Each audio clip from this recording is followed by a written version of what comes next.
এবার ইমামে মুহাম্মদ বলতেছে, বেশ কিছুদিন পড়ার পরে বলতেছে, হুজুর একটু ছুটি দিন, আমি একজোড়া স্যান্ডেল কিনে নিয়ে আসি, খড়ম কিনে নিয়ে আসি। সে সময় তো কোনো মতে স্যান্ডেল, কোনো মতে খড়ম, এত ডাটের শাটের খুব একটা ছিল না। তো উনি বাজারে যাইয়া হুজুরের কাছে ওনার আব্বা টাকা রেখে যায়। তো বলছে বাজার স্যান্ডেল কিনবা, টাকা নেবেন? জি হুজুর, হবে না, অসুবিধা নেই। বাজারে যাইয়া স্যান্ডেলের দোকানে যে পছন্দ মতো স্যান্ডেল এক জোড়া চয়েস করে বলছে, ভাই দোকানদার সাহেব এটার দাম কত? তো বলছে, বাবা এটার দাম 2 পয়সা। কয় তাহলে তোমাকে 2টে নেকি দেব। স্যান্ডেল আমার কাছে টাকা নাই, 2টে নেকি দেব, তাতে তুমি স্যান্ডেল দিবা? দোকানদার কি নেকিতি স্যান্ডেল বেচে? গেছে মেজাজ খারাপ হয়ে, হাসতেছে মিস করে যে এই কোন পাগলের ভালাই করছে, জীবনে তো এইরকম কাস্টমার দেখি নেই যে নেকি দিয়ে স্যান্ডেল কেনে। তো না বাবা দেবো না। আর কয় তাহলে 4টে নেকি দেবো। এইভাবে বাড়াইতে বাড়াইতে 100 নেকি দিতে চাইছে, সে স্যান্ডেল দেয়নি। লাস্টে ঘাড় ধাক্কায় খেদাই দিছে, তাড়াই দিছে, ভাগ পাগল কোথাকা, টাকা থাকলে নিয়ে সেরি বল। এখন ওই জায়গায় মুখখান বেজার হইয়া গলা ধাক্কা খাই আইসা হুজুরির সাথে আর কোনো কথাবার্তা নাই। রুমি যে ব্যাটিং ছিল ওই নিয়ে মাঠের আড়িয়ে চলে যাচ্ছে, বাড়ি যাবে, পড়বে না মাদ্রাসায়।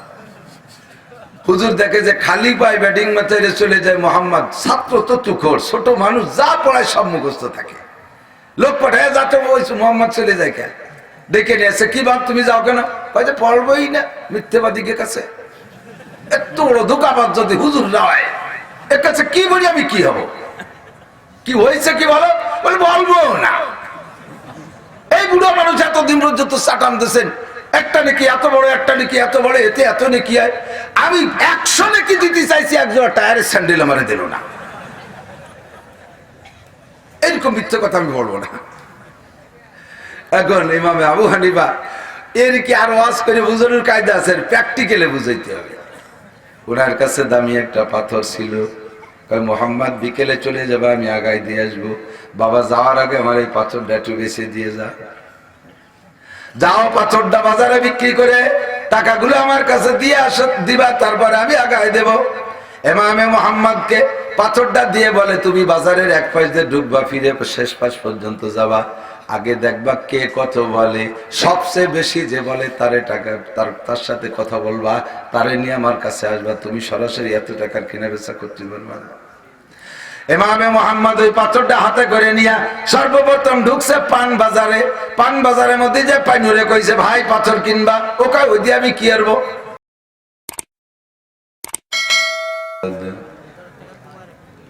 ومن يضلل فلن تجد له وليا مرشدا ونشهد أن لا إله إلا الله وحده لا شريك له ونشهد أن سيدنا وسندنا وحبيبنا وطبيب قلوبنا ومولانا محمدا عبد الله ورسوله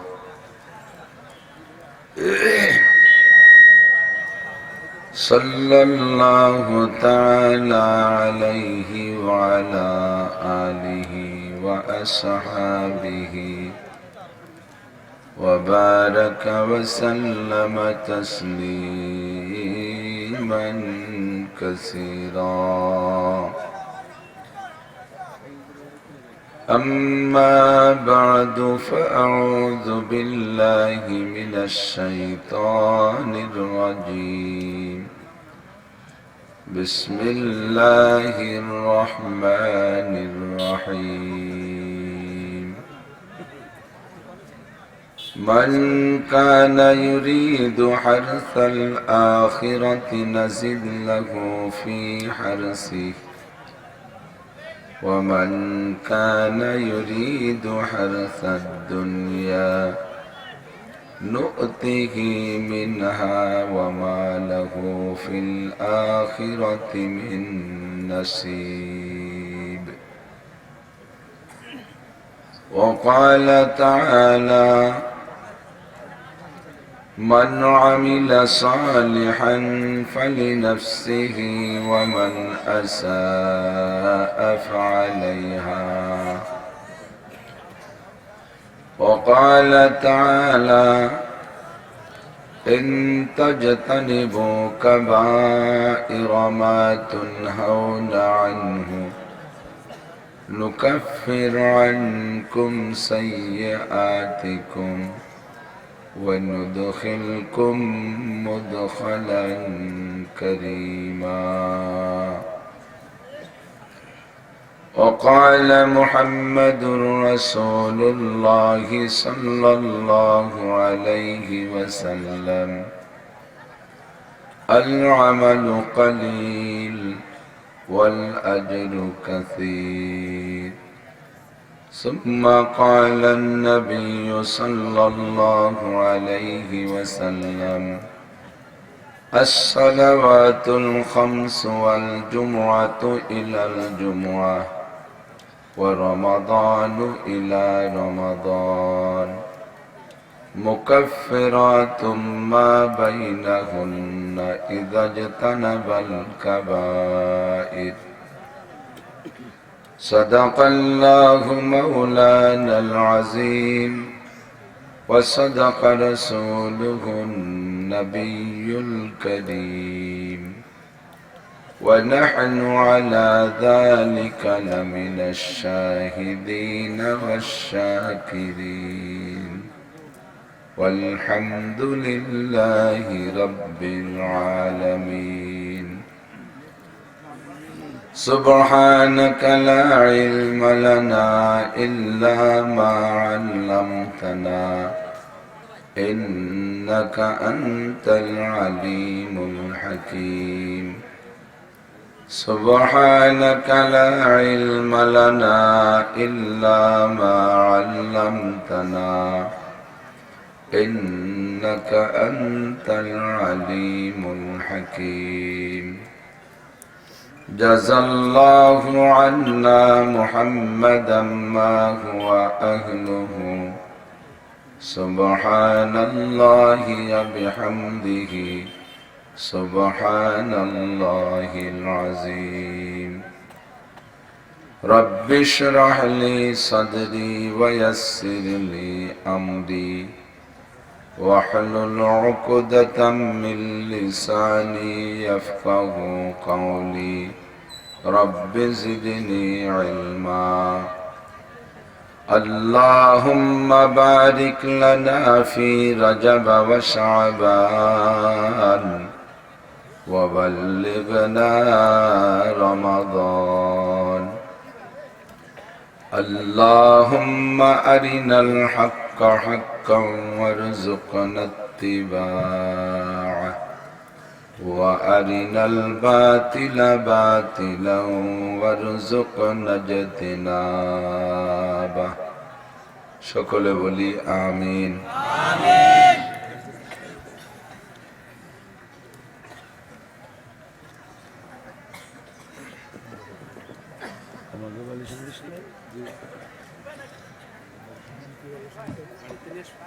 না লাগবে তো শেষ আমরা একটু দুরূদ শরীফ পড়ে নি আল্লাহুম্মা সাল্লি আলা মুহাম্মাদিন ওয়া আলা আলি মুহাম্মাদ কামা সাল্লাইতা আলা ইব্রাহিম ওয়া আলা আলি ইব্রাহিম ইন্নাকা হামিদুম মাজিদ اللهم بارك على محمد وعلى آل محمد كما باركت على إبراهيم وعلى آل إبراهيم إنك حميد مجيد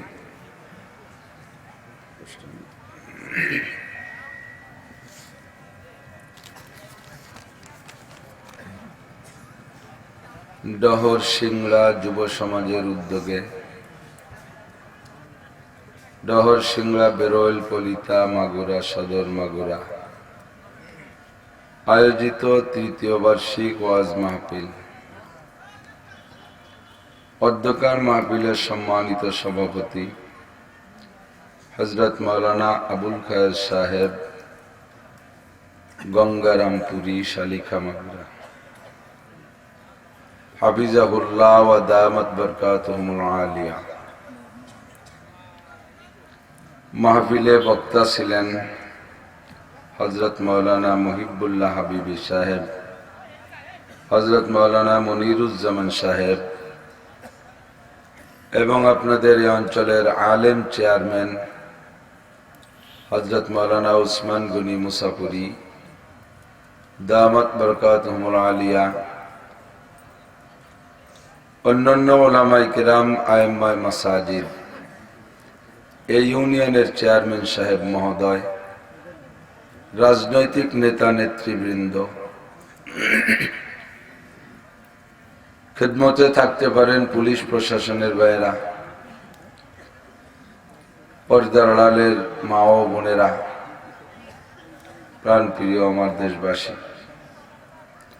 আল্লাহ তাবারক ওয়া তাআলা শাহী দরবারে আগে শুকর আদায় করে নিই যে আল্লাহ তাআলা এবছরের এই অনিয়ম আবহাওয়ার ভিতর দিয়ে আমাদের জন্য আজকে অনুকূল আবহাওয়া দান করেছেন। দূর দূর থেকে আমাদেরকে এসে এই বিশাল ময়দান পরিপূর্ণ করার তৌফিক দান করেছেন। হেদায়েতের আশায় গুমরাহির ভয়ে, সওয়াবের আশায় গুনার ভয়ে, জান্নাতের আশায় জাহান্নামের ভয়ে, শিরিক ও কুফর মুক্ত ঈমান গড়ার লক্ষ্যে, বেদাত মুক্ত সুন্নতে আমলের প্রশিক্ষণ নেওয়া দেওয়ার উদ্দেশ্যে, আল্লাহ ও তার রাসূল সাল্লাল্লাহু আলাইহি ওয়াসাল্লামের প্রেম ও ভালোবাসা অন্তরে নিয়ে কোরআন ও সুন্নাহকে সামনে রেখে কিছু ভালো কথা বলা ও শোনার সুযোগ ও তৌফিক দান করলেন। মহব্বতের সাথে, আন্তরিকতার সাথে শুকর আদায় করে আলহামদুলিল্লাহ। আপনাদের আমাদের জন্য বাংলাদেশে উন্মুক্ত পরিবেশে সুন্দর মাহফিল হয়। এই কায়দায় মাহফিল ভারত, বাংলাদেশ, পাকিস্তান এই তিন দেশেই হয়। অন্যান্য দেশে উন্মুক্ত পরিবেশে খোলা মাঠে এভাবে বয়ান বক্তৃতা ওয়াজ মাহফিল হয় না। সৌদি আরব ওয়ালারা এটা বিশ্বাসও করে না যে বাংলাদেশে এরকম হয়, যারা আসে নাই তারা। যে দেশ থেকে আমাদের দেশে ওয়াজ আসছে, মাহফিল আমরা যাদের কাছ থেকে শিখেছি, তারা তো সৌদি আরব ওয়ালারাই। নবী পাকের আগমন সৌদি আরবে, তার থেকে প্রশিক্ষণ প্রাপ্ত বক্তা সাহাবায়ে কেরাম, তাদের ছাত্র তাবেঈন, তাদের ছাত্র তাবে তাবেঈন, তাদের ছাত্র আবু হানিফা, শাফি, আহমদ, মালিক রহিমাহুমুল্লাহ, এভাবে মুহাদ্দিসিন, বুজুর্গানে দিন, সালফে সালিহিন, মুতাকাদ্দিমিন, মুতাআখিরিন, আস্তে আস্তে এ পর্যন্ত সব ওয়াজের গোড়া প্রথম হলো সৌদি আরব। সৌদি আরবেও আমি অনেক মাহফিল করেছি, খোলা মাঠে করার সুযোগ নেই। গেস্ট হাউসের ভিতরে, ঘরের ভিতরে বড় বড় হল রুম আছে, সেখানে মসজিদের ভিতরে মাগরিব বাদ বা জুমার আগে বা পরে আধা ঘন্টা কথা হয়, তাই মানুষ বসে না। আর আপনারা দূর দূর থেকে আরামের বিছানা ফেলে এই মাটির ভিতরে ভিজা জায়গা, ঠান্ডা জায়গা বসে আছেন। আমার বিশ্বাস সৌদি আরব ওয়ালারা সেই কার্পেট 1.5 ইঞ্চি 2 ইঞ্চি মোটা নরম মখমল গালিচা কার্পেটের উপরে বসে, এসির মধ্যে বসে ওয়াজ শুনে যে সওয়াব পায়, আল্লাহ পাক এই দুগলা ঘাসের ভিতরে আপনাদেরকে তার চেয়ে 100 গুণ বেশি সওয়াব দেবে। বড় ভালো লাগতেছে আলহামদুলিল্লাহ। মাহফিল হলো আমাদের জন্য বাৎসরিক একটা চার্জ। ব্যাটারি চার্জ দিয়ে ফিরে কিছুদিন ব্যবহার করলে চার্জ ফুরিয়ে যায়, আবার চার্জ দিতে হয়। মোবাইলের ব্যাটারিতে চার্জ দেওয়া লাগে, সব ব্যাটারিতে চার্জ দেওয়া লাগে। তাহলে ইমানের ব্যাটারিতেও চার্জ দেওয়া লাগে না? ইমানের ব্যাটারি কোন জায়গা?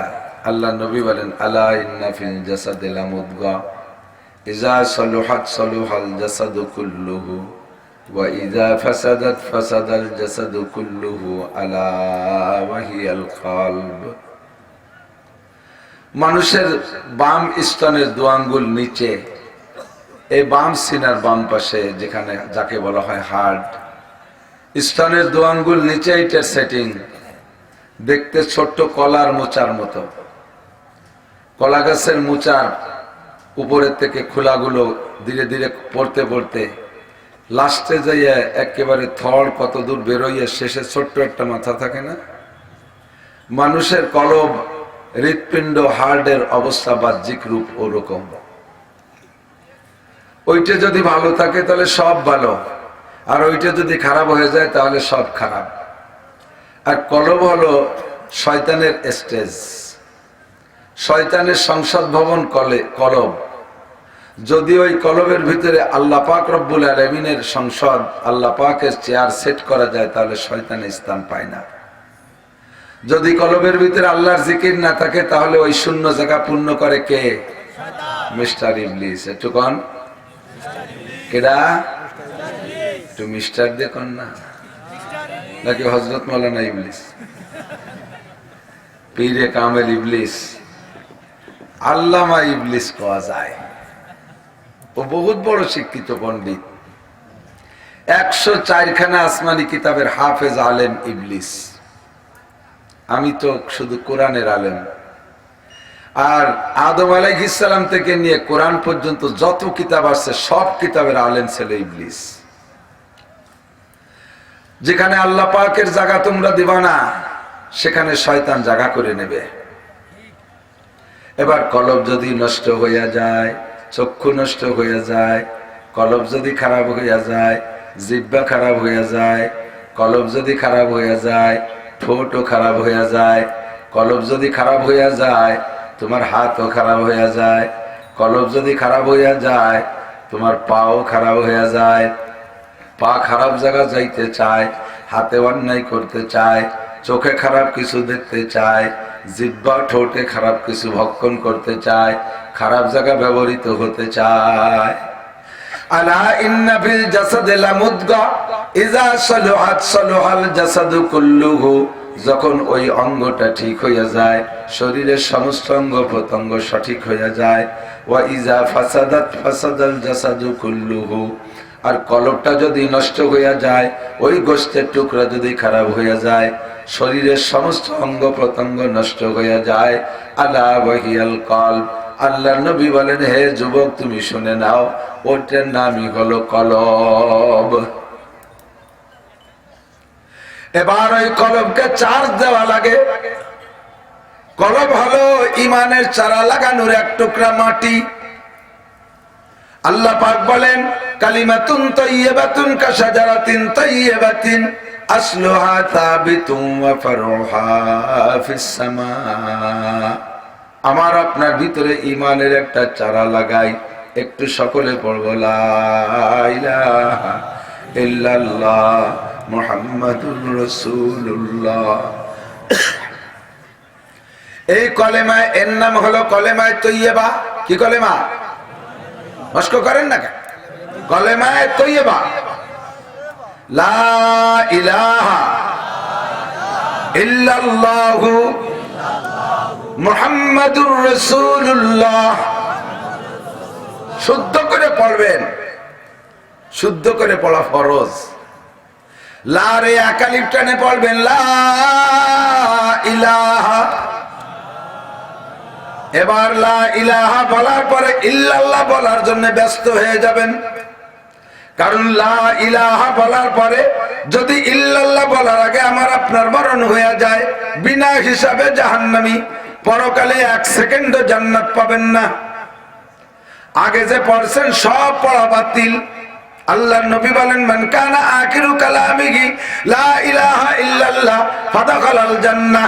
যেই ব্যক্তির জীবনের শেষ কলেমা হবে লা ইলাহা ইল্লাল্লাহ, ওই লোকটা জান্নাতি হবেই হবে। সুবহানাল্লাহ। অদস্ত জীবনের শেষ কলেমা হইতে হবে, জোরে বলেন কি? ইল্লাল্লাহ। তরজমা জানেন? লা ইলাহা মানে কোন ইলাহ নাই, কোন মাবুদ নাই, কোনো আল্লাহ নাই, কোনো রব নাই, সৃষ্টিকর্তা কেউ নাই, পালনকর্তা কেউ নাই, লালনকর্তা কেউ নাই, রিজিক দাতা কেউ নাই, ইবাদত করার যোগ্য কেউ নাই। কেউ নাই বলতে আল্লাহ নাই। এটুকুর তর্জমা তো এটুক। লা ইলাহার মানে আল্লাহ নাই। যখন বলবেন ইল্লাল্লাহ তখন 33 কোটি বাদ যাবে, 360 মূর্তি কাবার মধ্যে লাথি খাবে, টেকবে শুধু আল্লাহ। জোরে বলেন কে? ইল্লাল্লাহ মানে কেউ নাই, শুধু কে আছে? আল্লাহ আছে। কাজে লা ইলাহা পর্যন্ত আপনার ঈমান হয় নাই। যখন ইল্লাল্লাহ বলবেন তখন সব বাদ যাইয়ে টেকবে আপনার মধ্যে আল্লাহ। কাজে লা ইলাহা বলার পরে ইল্লাল্লাহ বলার জন্য ব্যস্ত হইয়া যাইবেন। যদি লা ইলাহা বলার পরে ইল্লাল্লাহ বলা ছাড়া আপনি মরণ হইয়া যায়, আপনি বিনা হিসাবে জাহান্নামী, কারণ আপনি আল্লাহকে অস্বীকার করেছেন ওইটুকির মধ্যে। আমরা বক্তারা অনেক সময় জিকির করাতে যাইয়া বাংঠা জিকির করি, দুরূদ শরীফ পড়াতে যাইয়া জো উঠই দিয়ে চা খাই। এর চাইতে আর সুই আদব হয় না। আল্লাহুম্মা, আপনারা টানতে জানেন স্যার, দুরুদের সাথে আর কি হলো? আমি যতবার দুরুদে ইব্রাহিমী পড়ি, আপনারা পড়েন আর না পড়েন, আমি পূর্ণ দুরুদি পড়ি। আমার খুতবা সব দেখবেন পূর্ণ দুরুদ আমি জীবন ভরে পড়ি। আমি পূর্ণ পড়লে আল্লাহ নবী বলেন, মান সাল্লাল্লাহু আলাইহি মাররা সাল্লাল্লাহু আলাইহি আশারা মাররা, যে আমার উপরে একবার দুরূদ শরীফ পূর্ণ পড়ে, আল্লাহ পাক রব্বুল আলামিন তার উপরে 10টা রহমত নাজিল করে। আমি আপনারা জো উঠাই দিয়ে আমি চা খাই, আমি বলি না, আপনারা কামাইরে যান, আমি ফকুয়াতে বাড়ি যাব। কতক্ষণ? আবার দুরূদ শরীফ পড়ে কোনটা? যেটা জো আসে ভালো, ছুরি মেলে।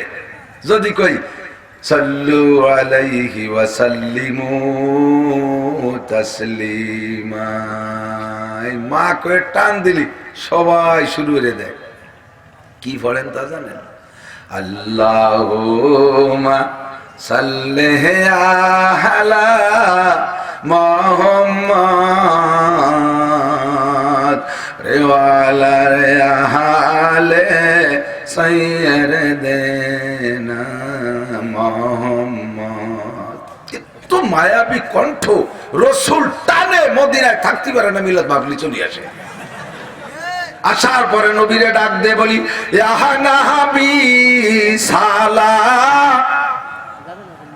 ইমাম সাহেব কয়ে দেয় ইয়া নবী সালাম, আর মুসল্লিরা ওই সালার মধ্যে মালাই ভরে। ফাজলামি ছাড়া আর কিচ্ছু না। পড়লে শুদ্ধ করে বলেন, আল্লাহুম্মা সাল্লি আলা সাইয়্যিদিনা মাওলানা মুহাম্মদ ওয়া আলা আলি সাইয়্যিদিনা মাওলানা মুহাম্মদ। এইভাবে দুরূদ শরীফ হাদিসের কোন কিতাবের মধ্যে আসে নাই। যত দুরূদ আসছে তার মধ্যে শ্রেষ্ঠ দুরূদ হলো দুরূদে ইব্রাহিমী। কোন দুরূদ? দুরূদে ইব্রাহিমী। আমি ওয়াজের মধ্যে মস্ক করাই দেই, খুতবার মধ্যে পড়ি, শুনতে শুনতে হাজার হাজার মুসলমান যারা জীবনে নামাজের মধ্যে দুরূদে ইব্রাহিমী পড়তো না, আল্লাহর রহমতে আমার ওয়াজের খুতবা শুনতে শুনতে মুখস্থ করে ফেলাইছে, এখন নামাজের মধ্যে পড়তে পারে। বন্ধুরে, নামাজের মধ্যে দুরূদে ইব্রাহিমী পড়া সুন্নাত। আমি বক্তা শুরু করে দিয়ে চা খাবো, আপনারা দুরূদ পড়বেন, এইটা দুরূদের সাথে তামাশা করা। আমি জিকিরের অর্ধেক কই আর অর্ধেক আপনারা কবেন, এটাও জিকিরের সাথে বিয়াদবি করা।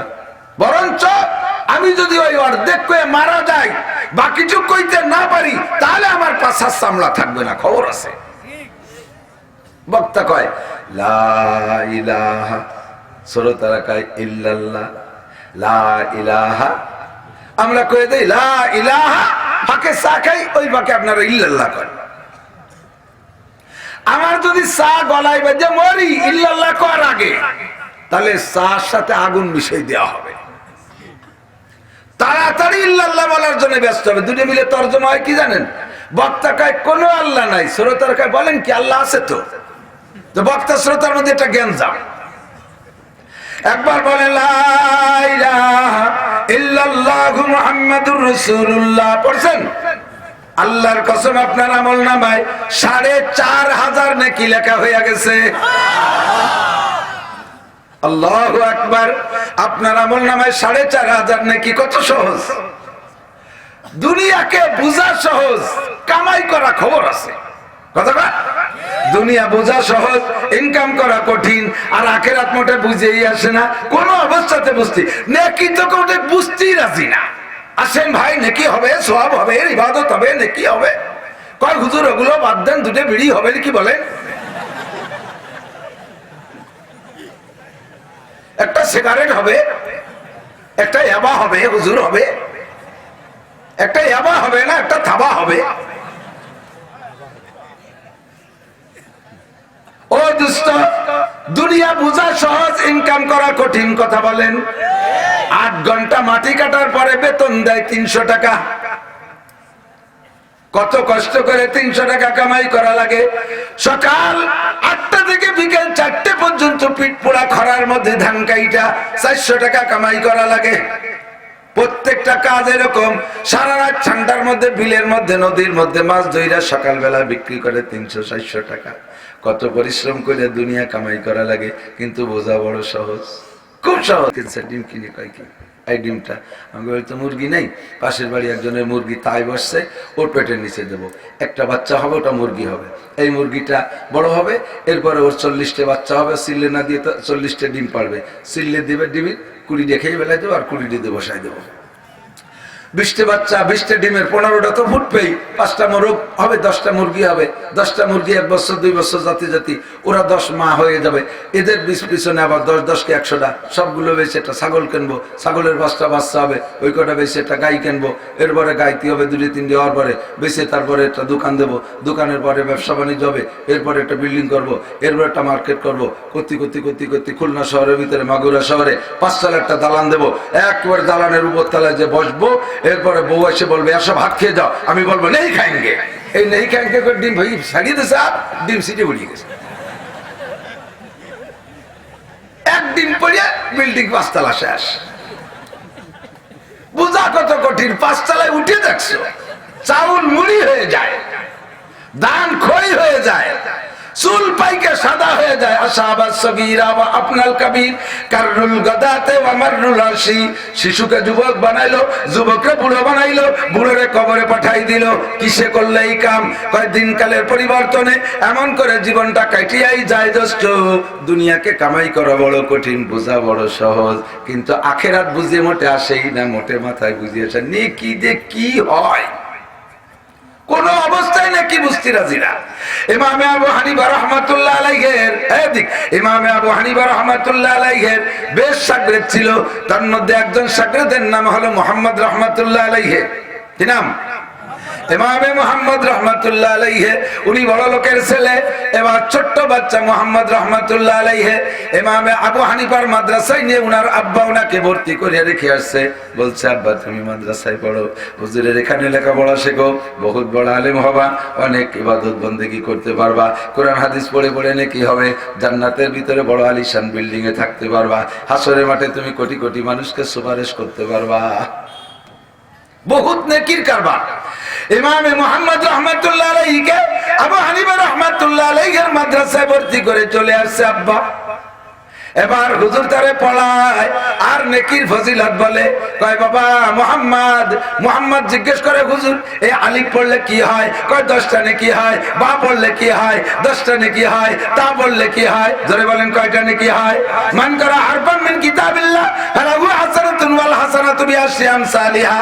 আল্লাহর নবী বলেন যে ব্যক্তি কোরআনে কারীম থেকে একটা হরফ পড়ে আল্লাহ তাআলা তাকে 10টা নেকি দান করে। জোরে কোন সুবহানাল্লাহ। ইমামে আবু হানিফা বলে হুজুর, মুহাম্মদ বলে হুজুর, তখন তো ছোট, মুহাম্মদ বলে হুজুর একটা নেকি কতটুক, একটা নেকির ওজন কতটুক, নেকি দেখি হয়। ইমামে আবু হানিফা নেকি বুঝাইলেন বাবা 70,000 উহুদ পাহাড়কে এক জায়গা করলে হয় 1 জাররা। জাররা জাররা জাররা চেনেন তো? জাররা কোরআন শরীফে বলেন নাই ফামান ইয়ামাল মিসকালা যাররাতিন খায়রান ইয়ারা ওয়া মান ইয়ামাল মিসকালা যাররাতিন শাররান ইয়ারা। এই জাররা বলছেন না, এই জাররা কারে কয়? একটা পিপিলিকা এক ওক্তের যে খাবার খায়, একটা পিঁপড়ের এক ওক্তের যে খাবার, তার 70 ভাগের 1 ভাগের নাম হলো জাররা। এবার নেকের বেলা আল্লাহ জাররা হিসাব করে কি দিয়া? কয় 70,000 উহুদ পাহাড় সমান সমান 1 জাররা। 7.5 কিলোমিটার লম্বা, 1.5 কিলোমিটার চওড়া, পরিমাণ মতো উঁচু। এই উহুদ পাহাড়ের 70,000 উহুদ পাহাড়কে এক জায়গা করলে হয় এক জাররা। তাহলে জাররাটা কত বড় হলো? এত বড় জাররা 70,000 জাররাকে এক জায়গা করলে হয় এক মিসকাল। মিসকাল কত বড় হবে? এত বড় মিসকালের 70,000 মিসকালকে এক জায়গা করলে হবে এক আউকিয়া। কত বড় হবে তাহলে আউকিয়ার পাহাড়? এত বড় আউকিয়ার 70,000 আউকিয়া স্বর্ণের চাইতে একটা নেকির দাম বেশি। খোঁজে কে এর মর্যাদা বোঝে যে, কথা বল। এই নাকি খোঁজে কে এর মর্যাদা বোঝে যে। সাহাবায়ে কিরাম নেকির মর্যাদা বুঝছে, বউ বাচ্চা ফেলাইয়া ইসলামের জন্য নেমে গেছে। সাহাবায়ে কিরাম নেকির মর্যাদা বুঝেছে, মক্কার জমিনে ঘরবাড়ি সব ফেলাইয়া মদিনায় নবীর পাশে পিছনে পিছনে পাগল হয়ে ছুটে চলে গেছে। আনসারীরা নেকির মর্যাদা বুঝেছে, ঘরবাড়ি ভাগ করে মুহাজিরদের দিয়ে দিয়েছে। আনসারীরা নেকির মর্যাদা বুঝেছে, নিজেদের সম্পত্তির বন্টন কইরা মুহাজির ভাইদেরকে দিয়ে দিয়েছে। আনসারীরা নেকির মর্যাদা বুঝেছে, দুইটা স্ত্রী থাকলে একটা তালাক দিয়ে মুহাজির ভাইয়ের সাথে বিয়ে করায় দিয়েছে। সাহাবায়ে কিরাম নেকির মর্যাদা বুঝেছে, গলা কাটায় দিয়েছে ইসলামের জন্য। নববিবাহিতা স্ত্রীকে বিধবা কইরা হামজালা চইরা গেছে, শহীদ হয়ে গেছে। নিজের সন্তানদেরকে এতিম করছে, স্ত্রীকে বিধবা করছে, মায়ের কোল খালি করছে। নেকির মর্যাদা বুঝতে তাই পাগলামি করেছে। কথা বলুন ঠিক কি ঠিক না? কদ্রে গওহর শাবেদানত ইয়া বেদানত জওহরি, এ কদ্রে গওহর শাবেদানত ইয়া বেদানত জওহরি, কদ্রে গুলবুল বুল বেদানত ইয়া বেদানত সাবরি। কত বড় হলো নেকি, চিন্তা করতে পারছেন? এ মনে আছে হিসাব? উলামায়ে কিরাম মনে রাখবেন, বলবেন জীবন ভরে। ইমামে মুহাম্মদ রাহমাতুল্লাহ আলাইহি বলেন, তাসাহাল্লা বিল ফাযাইল ওয়া তাহাক্কাকনা বিল মাসাইল। শরীয়তের মাসলা বলতে গিয়ে আমরা খুব তাহকিকের সাথে বলি না। ওযুর ফরজ 4টে, এ জায়গায় 4.5 বলি না। ওযুর সুন্নাত 10টা, এ জায়গায় 11টা বলি না। নামাজের ফরজ 13টা, এ জায়গায় 13.5টা বলার অধিকার নাই। নামাজের ওয়াজিব 14টা, এ জায়গায় 14.5টা, 14.5টা বলার কায়দা নাই। কিন্তু ফাযাইল বলতে গিয়ে একটু বাড়ানো ছাড়ানোর ভিতরে কোনো অন্যায় নাই। উম্মতকে তারগিব আর উৎসাহ দেওয়ার জন্য এভাবে বলা যায়। তখন নেকির যে হিসাব বলছি এটা আবার ওভাবে না, এটা জেনুইন হিসাব বলেছি, মনে রাখবেন, উম্মতকে বুঝাইবেন। তাহলে একটা নেকি কত বড় হলো? প্রায় 5 কেজি স্বর্ণের সমান। কিছু ভুলে গেছে। 70,000 উহুদ পাহাড় সমান এক জাররা, 70,000 জাররা সমান এক মিসকাল, 70,000 মিসকাল সমান এক আউকিয়া। আর 70,000 আউকিয়া স্বর্ণের পাহাড় যতটুক ছোট একটা নেকি তার চেয়ে বড়। বলেন না সুবহানাল্লাহ? এইরকম নেকির 10 নেকি পাওয়া যায়। আলিফ লাম মিম, প্রত্যেক এক একটা হরফে আপনাকে এরকম নেকির 10টা করে নেকি দেয়া হয়। তাহলে বলেন, এই নেকি দেখি দুনিয়ার কিছু কেনার মতো মাল আছে? একটা নেকি দিয়ে কেনার মতো কিছু আছে? শায়েস্তা খানের আমলে 1 টাকায় 16 মণ চাউল পাওয়া যেত। টাকাটা কি আমাদের বাংলাদেশিটা দুদু? টাকাটা স্বর্ণের টাকা, টাকাটা স্বর্ণের টাকা। টাকার দামও বাড়ে নাই, টাকার দামও কমে নাই, চাউলের দামও বাড়ে নাই। সেই সময় 1 ভরি স্বর্ণ ছিল 1 টাকা, বেচলি হতো 16 মণ চাউল। আমার তো মনে হয় চাউলের দাম আরো কমে গেছে। এখন সেই 1 ভরি স্বর্ণের 1 টাকা বিক্রি করলে চাউল হবে কত? 25 মণ হবে, আরো বেশি হবে। 50টা চাল 1.5 টন চাউল হবে 35 মণ।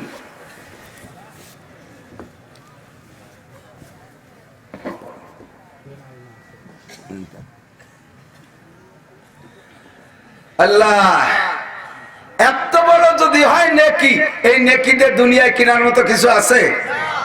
এবার ইমামে মুহাম্মদ বলতেছে, বেশ কিছুদিন পড়ার পরে বলতেছে, হুজুর একটু ছুটি দিন, আমি একজোড়া স্যান্ডেল কিনে নিয়ে আসি, খড়ম কিনে নিয়ে আসি। সে সময় তো কোনো মতে স্যান্ডেল, কোনো মতে খড়ম, এত ডাটের শাটের খুব একটা ছিল না। তো উনি বাজারে যাইয়া হুজুরের কাছে ওনার আব্বা টাকা রেখে যায়। তো বলছে বাজারে স্যান্ডেল কিনবা, টাকা নেবেন? জি হুজুর, হবে না, অসুবিধা নেই।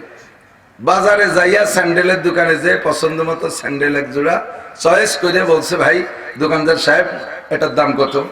তো বলছে, বাবা এটার দাম 2 পয়সা। তাহলে তোমাকে 2টে নেকি দেব। স্যান্ডেল আমার কাছে টাকা নাই, 2টা নেকি দেব, তাতে তুমি স্যান্ডেল দিবা?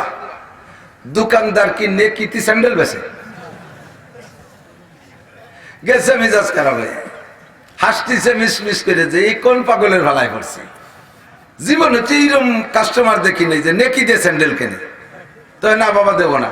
আর কয় তাহলে 4টে নেকি দেবো। এইভাবে বাড়াইতে 100 নেকি দিতে চাইছে, সে স্যান্ডেল দেয়নি। লাস্টে ঘাড় ধাক্কায় খেদাই দিছে, তাই দিছে।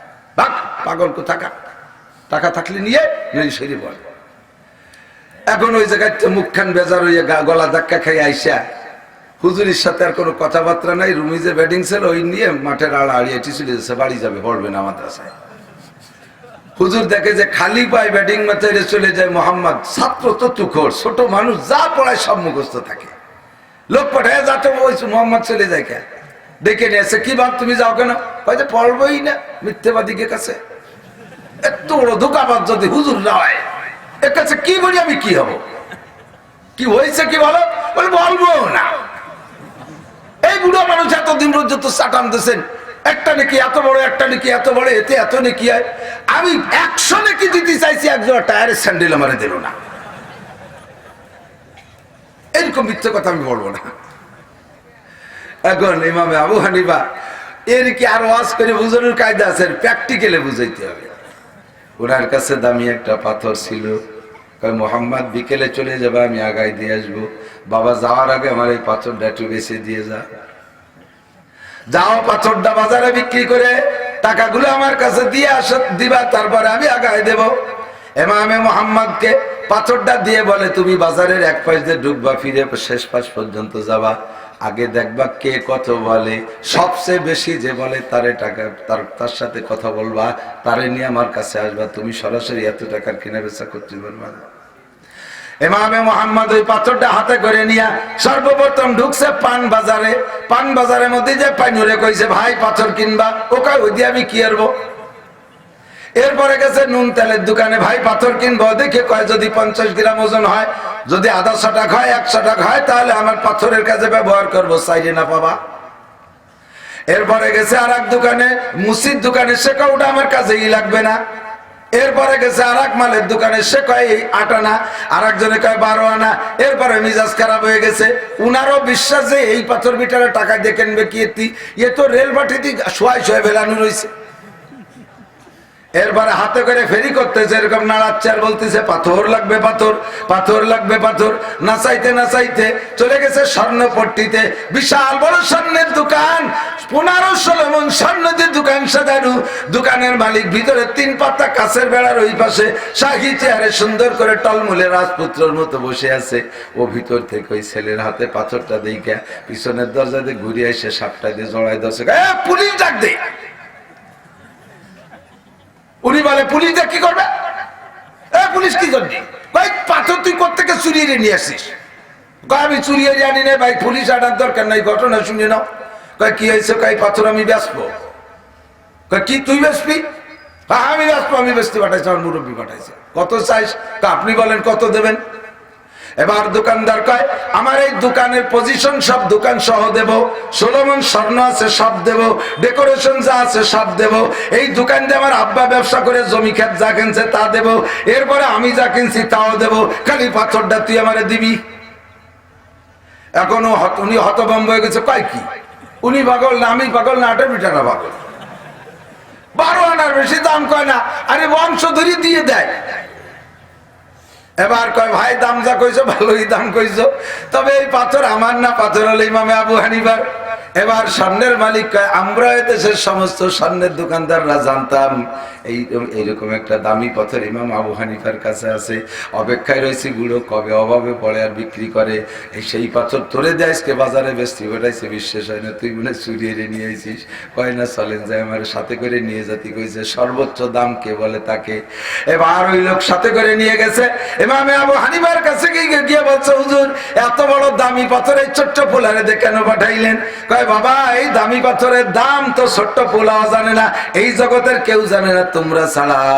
আর আমি তারে বলে দিছি সবচেয়ে বেশি দাম যে বলে তারে সহ আসবা। বাবা তুমি কি কইছো? কয় আমি এই বলছি। এবার আবু মোহাম্মদকে বলে, ও মোহাম্মদ বাজারের কে কত দাম কইছে? কয় ঋষি কইছে 4 আনা, মুসি কইছে 8 আনা, পানিও কইছে 12 আনা, আর এক দোকানদার 12 আনা, আর এক দোকানদার 1 টাকা। এর বেশি কেউ দামই কয় না, এরপরে কেউ ফিরেও তাকায় না। আমি আস্তে আস্তে ইনার কাছে আসলে ইনি এবার দাম এইরকম কয়। ইমাম আবু হানিফা বলে, ও স্বর্ণকার, স্বর্ণের মালিক, দোকানের মালিক, তুমি এত দাম বলো কেন? কয় হুজুর এইটা যে আমার এই হবে এই হবে, এরকম স্বর্ণের দোকান আমি হাজার হাজার বানাইতে পারবো, তাই আমি এই দাম বলছি। ইমাম আবু হানিফা মুহাম্মদ রাহমাতুল্লাহ আলাইহি বললেন, বাবা যেই স্যান্ডেলের দোকানে তুমি স্যান্ডেল কিনতে গেছিলে তারে কি দেখাইছো? কয় হুজুর সে মুখে দামই কই নেই। এবার কয় বাবা এত বড় দামি পাথরের দাম সবাই বোঝে না। ওরে নেকির কত দাম এটা জুতোওয়ালা বুঝবে না, স্যান্ডেলওয়ালা বুঝবে না, পানের দোকানদার বুঝবে না, ঋষি মুসি বুঝবে না, এটা বুঝনেওয়ালা বুঝবে। আবু বকর বুঝবে, উমর বুঝবে, উসমান বুঝবে, তালহা বুঝবে, জুবায়ের বুঝবে, উলামায়ে কিরাম বুঝবে, মুসলমান বুঝবে, ইমানদার বুঝবে। একটা নেকি কত বড়, একটা নেকির কত দাম।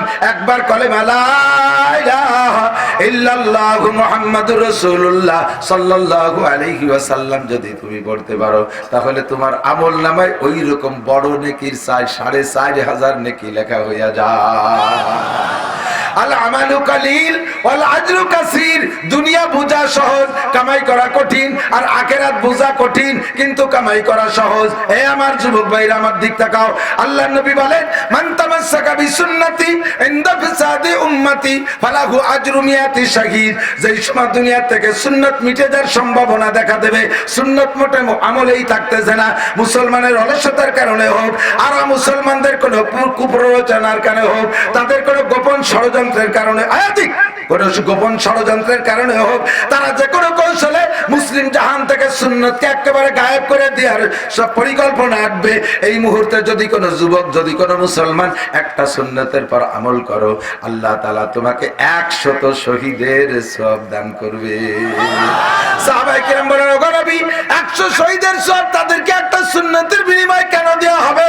নবী পাক বললেন, তোমরা আছো স্বর্ণ যুগে, আমি নবী পাকের বক্তব্যে, আমার নুরানি বয়ানে, তাজা ওহীর বয়ানে তোমরা গলা কাটায় দেয়া যত কঠিন, স্ত্রীকে বিধবা করা যত কঠিন, ওরে তোমার মায়ের কোল খালি করা যত কঠিন, কোটি কোটি টাকার সম্পদকে লাথি মেরে ফেলে চলে যাওয়া যত কঠিন, একসময় আসবে মুখে দাড়ি রাখা তার চাইতে কঠিন হবে।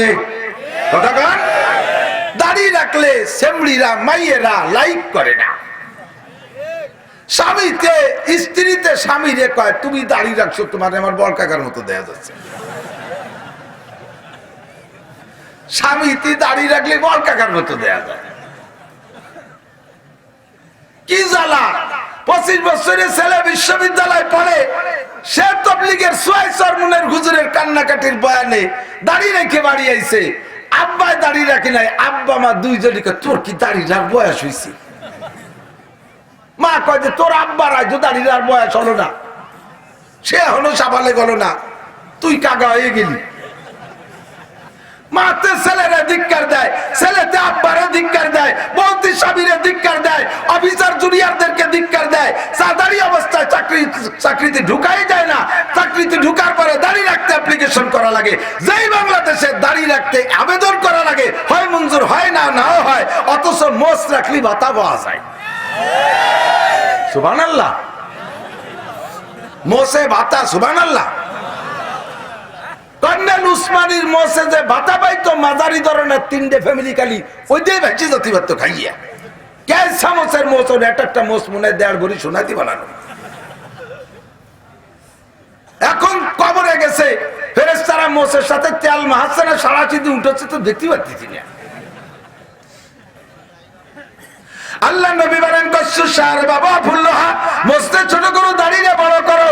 আল্লাহ নবী বলেন, কসু শাহরে বাবা ফুল্লোহা। ও মুসলমান, এ জামানায় দাড়ি রাখা বড় কঠিন, কথা বলেন ঠিক কি ঠিক না? আমার সেদিনকে আমার এক বন্ধু মহাব্বতের আর্মির চাকরি ছেড়ে দিয়ে চলে আসছে শুধু দাড়ি রাখার কারণে। দাড়ি রাখছে, দাড়ি রাখার জন্য ছোট্ট করে নিয়ত করে ফেলাইছে, 2-3 বার কাটার দরকার, তা কাটে নাই, একটু একটু আগাবে রয়েছে।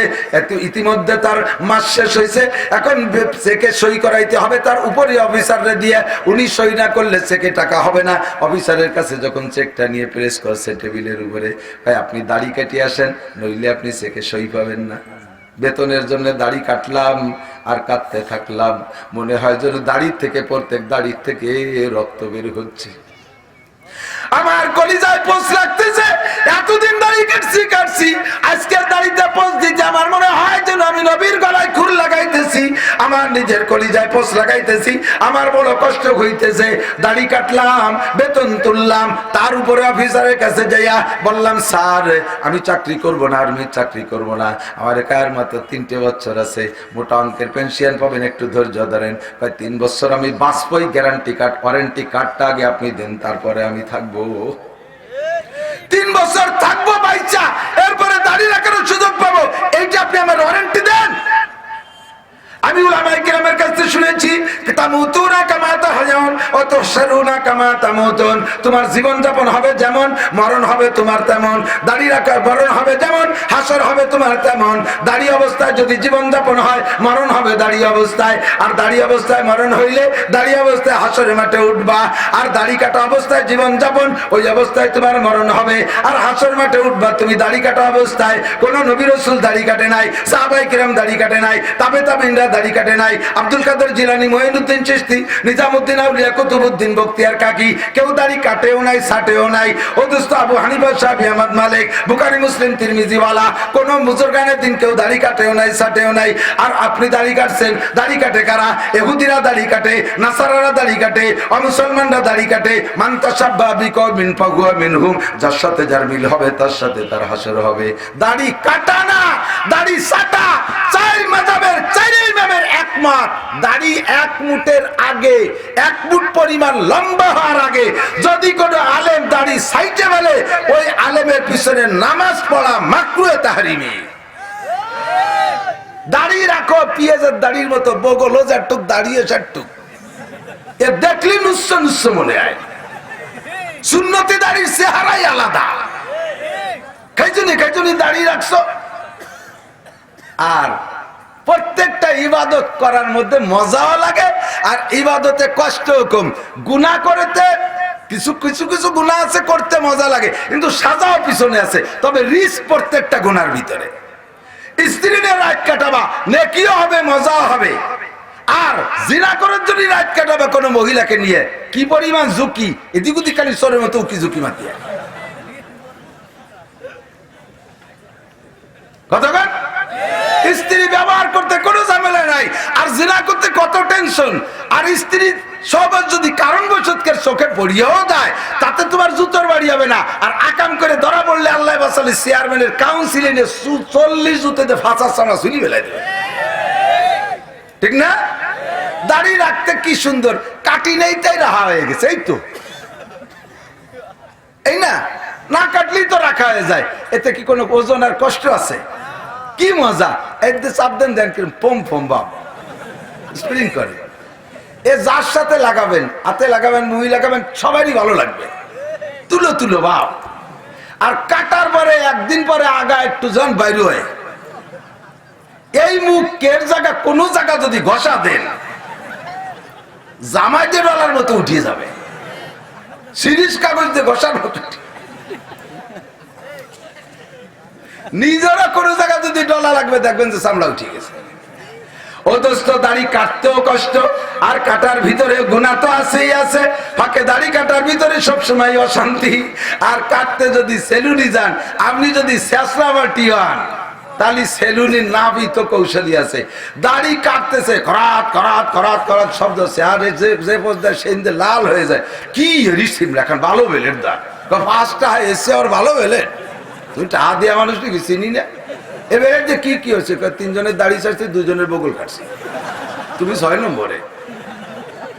চাষা ঠেলায় মুখ দিয়ে ডুরা উঠে গেছে। গুনাহ করতে রিস্ক, গুনাহ করার মধ্যে গুনার মধ্যে অশান্তি আছে, ইবাদত করার মধ্যে নেকি। কথা বলেন, এই জামানায় যদি কোনো কেউ, এই জামানায় যদি কেউ এখন দাড়ি কাটনেওয়ালারা আল্লাহর রাস্তায় তওবা কইরা যদি দাড়ি রাখার সিদ্ধান্ত নেন, আল্লাহর নবী বলেন, বিগত যে আল্লাহ পাক নিজেই বলেন, ফাউলাইকা ইউবাদদিলুল্লাহু সাইয়্যাতিহিম হাসানাত ওয়া কানাল্লাহু গফুরুর রহিমা। তোমার বিগত যতবার দাড়ি কাটছো অত দাড়ি কাটার গুনাহ সব নেকিতে পরিণত হইয়া যাবে। আজকে দাড়ি রাখার নিয়ত করবা, 100 শহীদের সব পাবা। দাড়ি রাখলে আল্লাহ পাক তোমার চেহারার মধ্যে নূর দেবে। আর দাড়ি হলো ঈমানের ঢাল। এই সুন্নাত, প্রত্যেকটা সুন্নতি হলো ঈমানের ঢাল। সুন্নাত যত বেশি ব্যবহার করবেন ঈমানের তত পাহারাদারি বেশি হবে। এদিক দেখেন, সুন্নাত যত, এই খালি মাথায় যে গুনাহ করা যায়, টুপি পরে কি সেই কাম করা যায়? হ্যাঁ, দাড়ি কাটা অবস্থায় যা মুখ দিয়ে বলা যায়, দাড়ি রাখা অবস্থায় তার দেবতা বলা যায় না। গায়ে জামা জুব্বো পরা যদি সুন্নতি পোশাক থাকে তাহলে তো কোনো অন্যায় করা যায় না। সুন্নতি পোশাক বিহীন অবস্থায় যা বলা যায় করা যায়, সুন্নতি পোশাক থাকলে তা করা যায় না। মুখে যদি লম্বা দাড়ি থাকে, অকথ্য ভাষায় কথা বলতে গেলে বিবেকে বাধা দেয়, দেয় কি দেয় না? এই বিবেকের নাম হলো ঈমান। মাথায় টুপি পাগড়ি আছে, গায়ে জুব্বা আছে, মুখে লম্বা দাড়ি আছে, কোন যুবতী মেয়ের সাথে দাঁড়ায় দেখায় ফাঁকা জায়গা গল্প করা যায় না। ও দোস্তরে, প্রত্যেকটা সুন্নাত হলো ঈমানের বেড়া। মান তামাসসাকা বিসুন্নতি ইনদা ফাসাদে উম্মতি ফালাহু আজরু মিয়াতি শাহীদ। সায়েন্স বিজ্ঞান গবেষণা করে বের করেছে, দাড়ি যত বেশি কাটবা চোখের পাওয়ার তত তাড়াতাড়ি কমবে। দাড়ি যত বেশি কাটবা চোখ দাড়ি তত তাড়াতাড়ি পাকবে।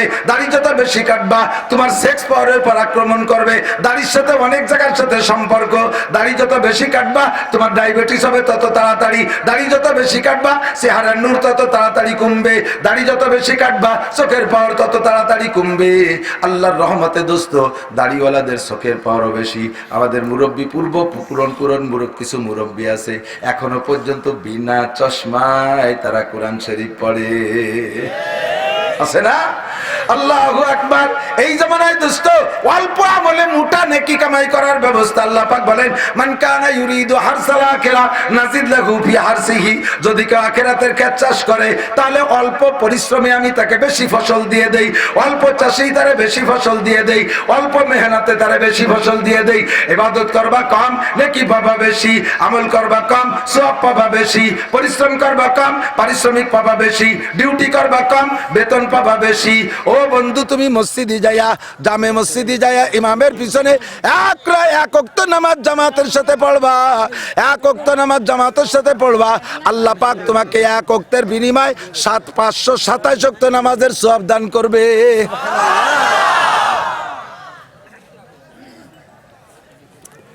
একটু জিকির করি, লা ইলাহা ইল্লাল্লাহ, লা ইলাহা ইল্লাল্লাহ, লা ইলাহা ইল্লাল্লাহ, লা ইলাহা ইল্লাল্লাহ, লা ইলাহা ইল্লাল্লাহ, লা ইলাহা ইল্লাল্লাহু মুহাম্মাদুর রাসূলুল্লাহ।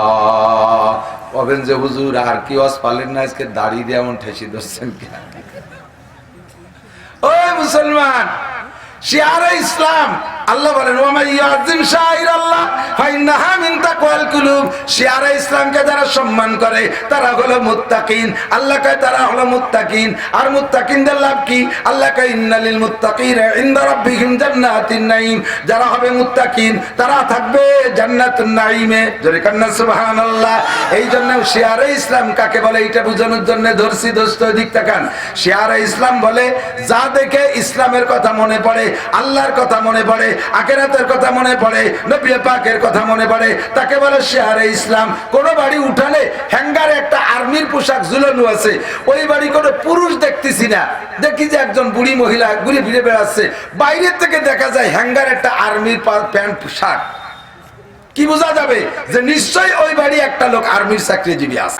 কোন বাড়ি পুলিশের পোশাক ঝুলানো দেখলে বোঝা যাবে ওই বাড়ির একটা লোক পুলিশের চাকরি করে। ও দোস্ত, মুসলমানের মুখে, পুরুষের মুখে যদি সুন্নতি কায়দায় দাড়ি থাকে তাহলে বোঝা যাবে যে এইটা মুসলমান। মুসলমানের সুন্নতি দাড়ি সাইজ কি? কচ্ছু সারে বাবা পড়লোহা, মোসে ছোট করো, দাড়ি রে বড় করো। অনেকে আছে বাবার দরবারে, খাজার দরবারে মোজ দে, দাড়ি দে, চুল দে, উপরে টুক শিম্পাঞ্জি। একেবারে বুমরা ফাটার মতো দেয়া যায়। কথা কেন নাকি? বুমরা ফাটা জানেন না? ফাটা যেগুলো বুলো ইয়ে বেকায়দা অন্য বলে বুমরা ফাটা। ফাটা জানেন তো? ওই যে ছাগলের মধ্যে যাকে মুসলমানই দেয় নাই। আস্তাগফিরুল্লাহ। ওর মোষ এত বড় লাগছে যে যার ভাগ্য একটু সাবান খারস মদ খোলা রাখে নাই। এবার কাপে করে উনি মদ খাচ্ছেন, বাবা কাপে করে মদ খাচ্ছে, তাই মোষরা ন্যাস ধরে উচড়িয়ে রাখছে।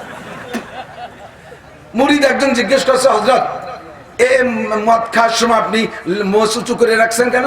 কয় যে পানীয় জিনিস পান করার সময় ওর মধ্যে মোষ ভিজলে মাকরু হয়, মদ খাইলে কিছু হয় না। খাচ্ছেন কি তাতে আরাম হয় না, মোষ ভিজলি মাকরু হয়, মহিষ তুই কাটি বেলা। এত বড় মোষ যে মোষের ফাঁক দিয়া কিচ্ছু ঢোকে না। এই যে ইদানিং কালে কাঁচা পাতার চা বানায় দেয় না গুটিয়ে, অত খাতি একটু দেরি ওরা লাগে, কুড়োবানির মতো, যে গরুর কুড়োবানির মতো। ও নিজে লয়ে নিচে যাবে, এরপরে খাইতে হয়। আমাকে দেরি হয়ে খাওয়া লাগে, আর ওই মহিষ ওরা সাথেই মারিয়ে দিতে পারে, ওকে চাকনি সামনেই আছে। কথা বল না কেন? হারাম, বড় মোস্তাকা হারাম। আমাদের এলাকায় বড় মোস্তাকা মুসলমান আমি দেখছি, এরা হলো গাজীর গানের বয়াতি। এদিক তো গাজীর গান নাই। গাজীর গান, গাজীর গান, গাজীর গান মান্নত করলে ছেলে হয়। কোন সুবহানাল্লাহ। গাজীর গান মান্নত করলে ছেলে হয়। গাজীর গান মান্নত করে যে সে মুশরিক। গাজীর গান গাওয়ানো হারাম। গাজীর গান যে গাওয়ায় রাতভর তার আমল নামায় হাজার হাজার কবিরা গুনাহ লেখে। গাজীর গান ইসলামের গান না। গাজীর গান ইসলামের গান না। গাজীর গান যদি ইসলামের গান হইতো তাহলে 3 দিন ব্যাপী চরমনাইয়ের ময়দানে 1 কোটি মানুষে গাজীর গান গাইতো। কথা বল না কেন? বাংলাদেশের সমস্ত বড় উলামায়ে কিরাম চরমনাইয়ের ময়দানে ছিল। বিশ্ব ইজতেমায় গাজীর গান হইতো, মক্কা আরাফাতের ময়দানে গাজীর গান হইতো, হেরেম শরীফে গাজীর গান হইতো, মসজিদে নববীতে গাজীর গান হইতো, গহরডাঙ্গা মাদ্রাসায় গাজীর গান হইতো, হাটাজারি পটিয়া গাজীর গান হইতো। বুঝাতে পারলাম না দেশের মুসলমানদেরকে, কবে তেমান্তি এসে গাজী কালুর গান, এগুলো সব শিরকি গুনাহ, কবিরা গুনাহ, এগুলো মান্নত করা হারাম। কথা বলেন? সারা মাথায় জট, মোষ কাটে না, দাড়িতেও জট পড়ে গেছে, আর ওর বগল এত বড় বাবরি। আরে শরীরে এই যে জীবন ভরে দাঁড়িয়ে কি গন্ধ হয় না? মাথায় ছোট বড় চুল আছে, গন্ধ হয় না। শরীরে আরো কত জায়গা লোম আছে, গন্ধ হয় না।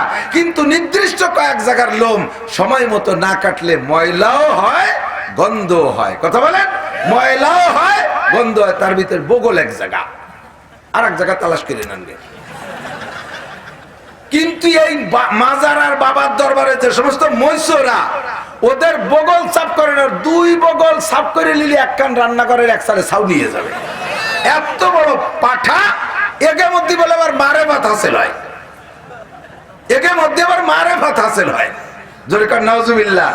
শয়তান এসে আবার গাড়ে চড়িয়ে কিছু আজীব আজীব কথা বলায়, আর মুসলমান তাই বিশ্বাস করে, বাবা এটা বলেছে, বাবা ওটা বলেছে। বাবা যাহা বলেছে সম্পূর্ণ শয়তানের ধোঁকায় বলেছে। বিশ্বাস করলে তুমি বেঈমান কাফের হয়ে যাবা। কথা বলেন? তোমার ইমানকে খাঁটি করো, অল্প আমলি নাজাতের জন্য যথেষ্ট হইবে। চুল হবে কানবাবরি, সর্বোচ্চ গাল পর্যন্ত হবে, ধুয়ে মুছে পরিষ্কার রাখবা। আর মাথার চুল সম্পূর্ণ হলক করে ফেলা সবচাইতে উত্তম। তাহলে গোসলের সময় অসুবিধা হয় না।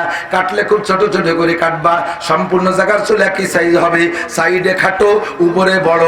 সাইডে কান্দে চাইটা সাইজে একেবারে খাটো করে, উপরে এরকম জাকড়া করে রাখছে। এগুলোর নাম হলো লুচ্চো কাটিং। এর নাম লুচ্চো কাটিং। কিছু আছে সোর কাটিং, কিছু আছে ইটালি কাটিং, কিছু আছে ফ্রান্সিস কাটিং, কিছু আছে নুচ্চো কাটিং। এই লুচ্চো কাটিং এর চুল কাটা অবস্থায় যাইবি হাসরের মাঠে, ফেরেশতারা তো ঝুটিটা দইরা থাপ্পড় শুরু করে দেবে। আসে মাঝে মাঝে আমার কাছে দোয়া দিতে, হুজুর একটু মাথা এই রুকু দেয়, একটু হু দেন। আজ হুড হয়েই তো না, মধ্যে তোর সোন বাগানের মধ্যে হুই তো ডয়ে না, হুয়ে দেয়, সে চলে যায়। মাথার তাইলে হাঁকাওয়া না হলে ভুল দেয়। এই চুল রাখছি তো মায়ের খার গুরু, এদিক সেদিক কোনো জায়গা নাই। খপ করে যদি চুল মাথার মধ্যে ধরে ফেলতে পারে, মাইর না খেয়ে যাবি কোন জায়গা? এটা সুন্নতের খেলাফ, কথা বলেন ঠিক কি ঠিক না? মাথার চুল পরিষ্কার রাখো, সুন্নতি তরিকায় রাখো, মোজগুলোরে কাইটা খাটো রাখো, দাড়িগুলোরে সুন্নতি বড় রাখো। শরীরের যে সকল লোম কাটা পয় সুন্নত বলেছেন নবী, ওই সমস্ত লোমগুলো 40 দিনের উপরে যদি রেখে দেন তাহলে আপনার ওযু হবে না, গোসল সুন্দর হবে না, আপনার নামাজ হবে না।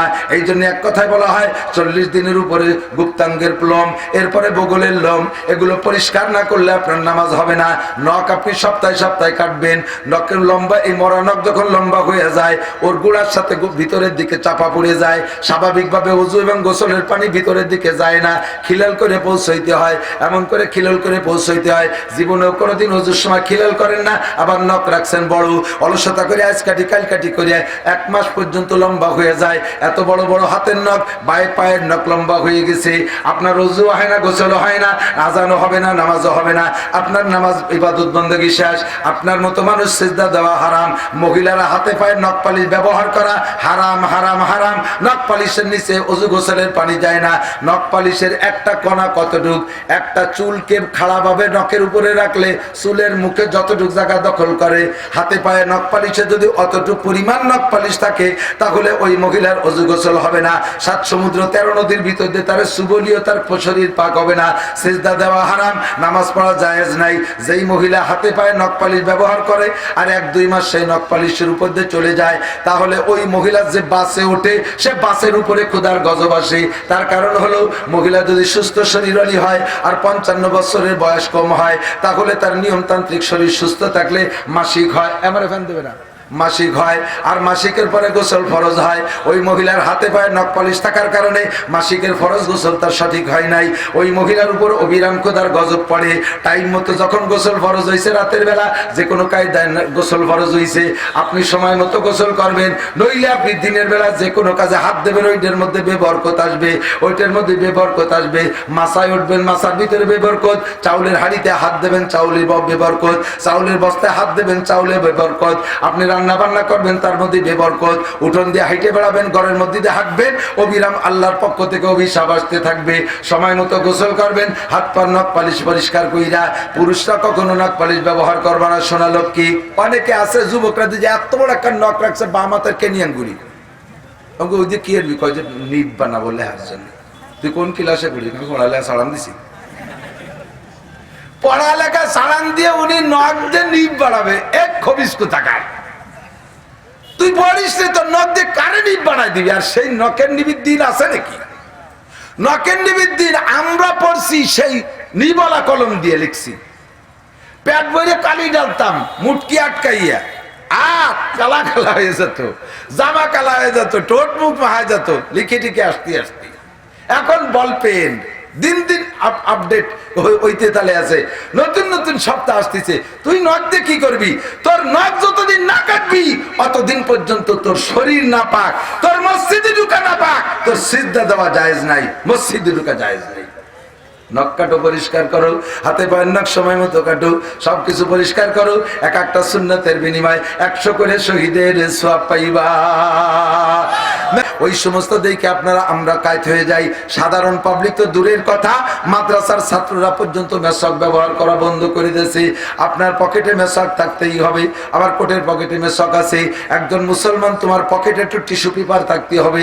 মাটির ডিলা ব্যবহার করা মূল সুন্নাত। এখন আসছে আধুনিক যুগ, আপনি টিস্যু পেপার ব্যবহার করলে আপনার শরীর পাক থাকবে সর্বক্ষণ। মুসলমান যুবকরা খালি আধা বয়সী চাইলু হইছে, চাইলুনু বোঝেন তো, আধা পাকা আধা কাছার, আমাকে গোপালগঞ্জে বাসায় চাইলুনু। এই চাইলুনু বুড়ো অর্ধেক দাড়ি পাকিয়ে গেছে, তারও যদি কই ভাই চলেন নামাজ পড়ি আসি, কই হুজুর লুঙ্গি পাক নেই। তাহলে তুমি আসুসা সুসা কি খালি পায়খানা সাফ করা, পেশাবের জায়গা ধোয়ার নাম তো সুসা, শৌচ করা। আমাকে গ্রাম্য বাংলাকায় সুসা। তুই আসুসা এই বয়সে তুই সুসবি কবে আর মসজিদে যাবি কবে? যুবকরা কয় আয় যুবক মসজিদে, হুজুর দেখেন না, মসজিদে দেখেন না। কেন কি হয়েছে? আমার প্যান্টের গন্ধে আর সবাই 12টা বাজে। এই প্যান্ট পরছি 7 দিন, দাঁড়ায় দাঁড়ায় পেশাব করি, পুরো ক্লিয়ার হয় না, যেটুক বাকি থাকে আটা দেওয়ার পরে পরে। একই জায়গায় 7টা দিন এই পরিমাণ পেশাব পড়লেও জায়গা সুসু মরা গন্ধ হয়ে গেছে। আমার একার গন্ধে। তুই মুসলমান 24 ঘন্টা তোর শরীর পাক থাকবে, তোর প্যান্ট পাক থাকবে, ঢিলা কুলুক খুদার কসম। আমি হাদিস বুখারী শরীফের হাদিসের তরজমা বলি, আল্লাহ নবী বলেন দুনিয়ায় যত ঢিলা কুলুক ব্যবহার করবা, এই ঢিলা কুলুককে আল্লাহ তাআলা রূপ পাল্টাইয়া কিয়ামতে নেকির পাল্লায় উঠিয়ে দেবে। হাদিস শুনে হযরত ওমর রাদিয়াল্লাহু তাআলা আনহু গোটা দুনিয়ারে পেশাবে এক কুলুক বানায় ফেলাইছে। সাহাবী একজন ওইটা পাশেতে দেখে কয়, ভাই ওমর কি করলেন? কয় যে হুজুরের কাছে শুনছি যে কিয়ামতে এই কুলুকির ডেলা নেকির পাল্লায় উঠিয়ে দেবে, যেন আমি পুরো দুনিয়ার একটা কুলুক বানায় ফেলাইছি। এত বড় দুনিয়া উঠিয়ে দিলে তো ওজন বেড়ে যাবে। আল্লাহু আকবার। তুমি ঢিলা ব্যবহার করো, পেশাবে পুরুষে ঢিলা ব্যবহার করিতেই হইবে। এদিক আমাদের কাছে আসছে ইদানিং আমার নিউ ভাইরা, এই বাংলার জমিনে যখন উলামায়ে হাক্কানি ইসলাম আনে তখন তাদের কোনো খবর ছিল না। আমরা ইসলাম ঘরে ঘরে দাঁড়ে দাঁড়ে পৌঁছাইয়া বহুত বিদআত তাড়াইয়া সুন্নতের পাবন্দিতে আনার যখন সময় হয়ে গেছে, জাস্ট এই সময় আইসা আমাদের ইসলাম টুকরো বেদাত সাব্যস্ত করিয়া 6 পাতার বুখারী বগলে করে নিয়ে ঘুরিয়ে ঘুরিয়ে দেশের মুসলমানদেরকে বিভ্রান্ত করতেছে। তারা কয় যে পেশাবে ঢিলা কুলুক ব্যবহার করা কোনো সহিহ হাদিসে নাই। আমার দিক একটু নড়বেন না, কথা গিলবেন। বিভ্রান্ত করার জন্য আসছে, আমাকে আপনাকে বেনামাজি বানাইয়া জাহান্নামে পাঠানোর একটা পরিকল্পনা। পেশাবে ঢিলা কুলুক ব্যবহার করার কথা বুখারী শরীফে সহিহ হাদিসে নাই, আসলেও নাই। তার একথা সত্য, কিন্তু কোরআন হাদিস সব জায়গা আসছে পাক অবস্থায় নামাজে যাও, নাপাক অবস্থায় নামাজের কাছে যাইও। কথা বলেন, নাপাক শরীরে নামাজ পড়া যাবে? নামাজের ফরজ কয়টি? 13টি। জোরে বলেন কয়টি? নামাজের ফরজ কয়টি? 1 নম্বরে শরীর পাক। কথা কন, মস্ক করেন। 1 নম্বরে শরীর পাক। লজ্জা হচ্ছে? একবার মাসালাটা বলবেন, আমল নামায় লেখা হয়ে যাবে। 1 নম্বরে শরীর পাক, 2 নম্বরে কাপড় পাক, 3 নম্বরে নামাজের জায়গা পাক, 4 নম্বরে সতর ডাকা, 5 নম্বরে নিয়ত করা, 6 নম্বরে কিবলামুখী হওয়া। এরপরে বাকি কটা প্রসিদ্ধ এই পর্যন্ত থাকি। 1 নম্বরে শরীর পাক থাকতেই হবে। কথা বলেন, সকলের শরীরের অবস্থা কি একরকম? একরকম। সবার পায়খানা কি একরকম? সবার পেশাব কি একরকম? একজন সকাল 9টায় পেশাব করছে, গোসল করছে, পেশাব পায়খানা কইরা ওই যে পবিত্র হয়েছে, ওযু গোসল হয়েছে, পাক হয়েছে, ওই সকাল 9টার গোসল দেশে ঈশার নামাজ পড়তে পারে। আর একজন এমন যে 1 ওয়াক্তের ওযু দিয়ে 1 ওয়াক্তের 3 পদের নামাজ পড়তে পারে না। 3 পদের নামাজ পড়তে 3 বার তার ওযু বানানো লাগে। আছে না নাই? সবার শরীর একরকম না। এক কথায় শরীর পাক হইতে হবে। নবী পাকের শরীরের অবস্থা আমার শরীরের অবস্থা এক না। আল্লাহ পাক এটা ভালো করে জানে, এই জন্য আল্লাহ ঢিলে কুরুকের কথা বলে নাই। আল্লাহ বলছেন পবিত্রতা অর্জন করো। এবার যার যেমন লাগবে তার সেমন। সৌদি আরবের মানুষে পায়খানা করে, তারা খানা খায় শক্ত শক্ত, কড়ি কড়ি পায়খানা করে, তারা পানি ব্যবহার না করলেও চলে, শুধু টিস্যু পেপার দিয়ে মুছে দিলেই হয়। তাদের শারীরিক অবস্থা ভালো, পেশাব করলে একবারে ক্লিয়ার হয়ে যায়। আর আমরা বাঙালিরা খাই শাক পাতা, খিচুড়ি মেচড়ি, পান্তা ভাত, গরম ভাত, ডাল ডুল দিয়ে খাইয়ে পেটের মধ্যে গড় গড় করে, পায়খানায় যাওয়ার আগে ঢুকার আগে নিচে একটু বেশি গেছে। এখন যদি তুমি কও পায়খানায় 1 বদ্দার বেশি পানি ব্যবহার করা অপচয় হবে, 3টের বেশি ঢিলা ব্যবহার করা হবে না, নবী পাক 3 ঢিলা ব্যবহার করেছে, তাহলে তোর যে নিচে 2 রান বেশি গেছে, তুই 3 কুলুকার 1 বন্দা পানিতে কি আরো গুলাই গুলাই মাহায় নিয়ে আসবে। এবার তোর মশলা নিজের থেকে বানাইতে হবে না। ওই 1 বদনা পানি আর 3 কুলুক না, দুটি যত লাগে অত। কথা বলেন, তাই তুই টাঙ্কি খালি হয়ে গেলেও যাবে, ঠিক কিনা? তাই যদি তোমার মশলা হয়, তাহলে আমি বলবো বাংলাদেশি পুরুষদের শারীরিক অবস্থা এমন যে এভরিথিং এনি ম্যান এভরিবডি 99% পুরুষের সমস্যা এরকম যে পেশাব করার পরে আপনি যতই সুন্দর করেন, যতই নাড়াচাড়া করেন, অবশেষে আপনার কাছে আপনার হাঁটা দেওয়ার পরে 1-2 ফুট টপকানোর সম্ভাবনা অবশ্যই, ঠিক না? এই বোতলের পানি মুখ খুলে এরকম উবুর করে ফেলাই দিলাম, গড় গড় করে সবটুক পানি পড়ে গেল। যখন মনে হলো সব পড়ে গেছে, সোজা করলাম। এবার উবুর করে রাখলে 2-3 মিনিট 2-1 ফোঁটা আসবে কিনা? কথা বলেন আসবে? তাহলে এত বড় মুকালা বোতলে যদি সব পানি ফেলাই দেওয়ার পরে সোজা করে আবার উবুর করলে 2-1 ফোঁটা পড়ার সম্ভাবনা থাকে। আপনার বোতলের মুখ তো এত বড় না, আর এটা তো পুরো টান টান, কোনো ব্যাকুড়াও নাই, এনে একটু খাট করে আছে, ওতে থাকতে পারে না। বসার পরে চিকুন পাই মোড়া মোড়া কোনা কেনা হয়ে যায়, যে কোনো জায়গায় পেশাব আটকে থাকতে পারে। সুজা হয়ে ডাল হইলে পাইপটা টান টান হয়ে যায়, ওইতে মাথা চৌরাস্তায় যায় আটকে চলে আস্তে আস্তে নিচের দিক জরে। এখন যাই পড়বে কোন জায়গায়? অন্ত বালতি নাই, ব্যাগ পাতা নাই, যাই লাগবে কাপড়ে, লাগবে শরীরে। কথা বলেন? আরে আমি আমার কায়দায় বুঝাই, আমি যেভাবে আমার বাংলা বুঝি। অলসতা করে বহুত বুড়ো এখনো পর্যন্ত টিস্যু ঢিলা ব্যবহার করবে না। মসজিদের এক বদনা পানি নিয়ে ওই জায়গায় যাইয়ে নাড়াচাড়া দিয়ে একটু কাজ করে দিয়ে 2 হাঁটি চলে আসে। কাকা আটা দেওয়ার পরে যে 3 ফুটা পড়ছে, লাগছে তোমার রানে, লাগছে তোমার কাপড়ে, তোমার শরীরও না পাক, কাপড়ও না পাক, তোমার নামাজ পড়া হারাম, সিজদা দেওয়া হারাম। এই যে ঢিলাকুলুক ব্যবহার করা হাদিসে পায় না, এই কথা বলিয়া যে মুসলমানদেরকে বিভ্রান্ত করতে, যে উদ্দেশ্য হলো যে মুসলমানদেরকে বেনামাজি বানাইয়া জাহান্নামে পাঠানো। কথা বলেন? বেনামাজি বানাইয়া জাহান্নামে পাঠানো। আমরা ব্যবহার আমলে আনতে পারতেছি না, হাজারো বুক ফাটানো চিল্লাইয়া টুপি মোটে পরাইতেই পারতেছি না। আর সেই জায়গা উন্ডা আইসা 5 কলি টুপুরে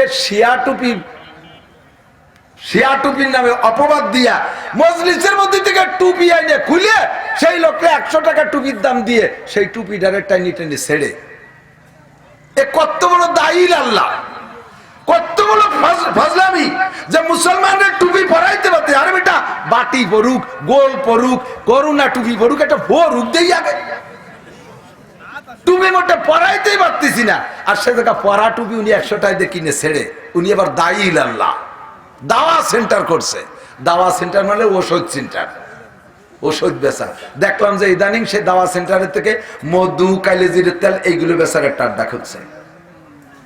সাবধান ও মুসলমান, সহি হাদিসের পর আমল আহলে হক উলামায়ে কিরাম সুন্দর করে বুঝাইয়া পুরুষে ঢিলা ব্যবহার করবে। পেশাবে নারীরা পেশাবে ঢিলা লাগবে না, পুরুষ এবং নারী সকলে পায়খানা ঢিলা ব্যবহার করবে। এটা একটা সুন্নতের বিনিময় আল্লাহ পাক আপনাকে মোটা নেকি দান করবে।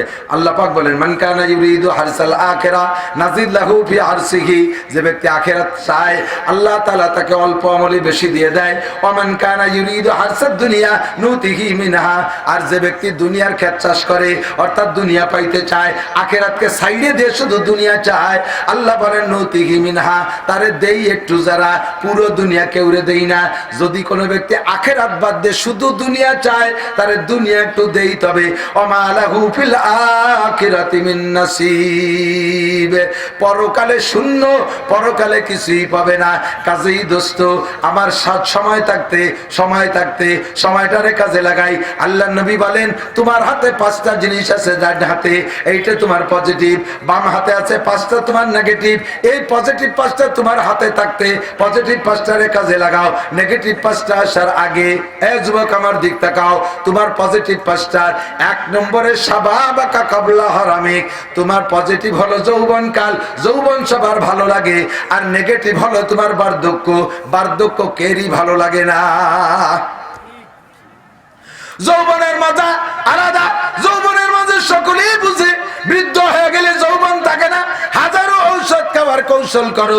যৌবনের বয়স 40 পার হয়ে যাওয়ার পরে যৌবনে ভাটি লাগিয়া যায়, কোনো ঔষধে আর কাম হয় না। কাজেই যুবক তোমার যৌবন কালে কাজে লাগাও। দার জবানি তওবা কর দান সেবায়ে পয়গম্বরিস ওয়াক্তে পীরি গুরগে জালেম মি শবাদ পরহেজগার। যৌবন কালে ইবাদত করা নবিয়ত, নবুওয়ালা স্বভাব, নবীওয়ালা স্বভাব। বৃদ্ধ হয়ে গেলে রয়্যাল বেঙ্গল টাইগারও দিনদার হয়ে যায়। ওই দিনদারির নাম ইমানদারি, দিনদার না, ওটা বার্ধক্যজনিত কারণে দুর্বলতা। বাকি অরিজিনাল দিনদার হলো আমার যুব সমাজ। যদি সুন্দর হয়ে যাও, তুমি সকল প্রকার গুনাহ পরিহার করো। আল্লাহ নবী বলে, শাহাবুন নাশা ফি ইবাদাতিল্লাহ। আর সে আজিমের নিচে 7 শ্রেণী মানুষকে জায়গা দেওয়া হবে। আল্লাহ পাক নিজ হাতে তাদেরকে 500 বছর খানা খাওয়াবে। এর ভিতরে 1 নম্বর হলো ন্যায় বিচারক, চেয়ারম্যান মেম্বার, ন্যায় বিচারক বাদশা। 2 নম্বর হলো শাহাবুন নাশা ফি ইবাদাতিল্লাহ, যে যুবক আর যুবতী তার যৌবন কালটা আল্লাহর হুকুম আর রাসূলের তরিকার মধ্যে কাটাইলো। বুড়ো হয়ে গেলে এমনি মানুষ একটু দিনমুখী হয়, চোখের পাওয়ার কমে, শরীরের শক্তি কমে, বাহুর বল কমে, কোমরের শক্তি কমে, যৌবনের পাওয়ার কমে, অনায়াসে দিনমুখী হয়ে যায়। কিন্তু যৌবন কালে যদি তুমি ভালো হও, তাহলে এই ভালো হওয়ার দাম আল্লাহর কাছে অনেক বেশি। তোমাদের মতো যুবক আর যুবতী তোমরা ভালো হয়ে গেলে যুব সমাজ ভালো, গোটা সমাজ ভালো, যুব সমাজ ভালো তো গোটা সমাজ ভালো। কথা বলেন ঠিক কি ঠিক না? এখন এই সমাজে যত নোংরামি, এগুলো তোমরা যুবকরা একটা টিম তৈরি করবা। আজকে যেমন এই যুব সমাজের উদ্যোগে মাহফিল হচ্ছে, আলহামদুলিল্লাহ, এই যুব সমাজের উদ্যোগে মাহফিল। তোমরা যেই যুবকরা মাহফিলের ইন্তজাম করেছো, এই যুবকরা যেই যুবকরা মাহফিলের ইন্তজাম করেছো, তোমরা এই যুবকরা আর কখনো কনসার্ট মাহফিলের ইন্তজাম করবা?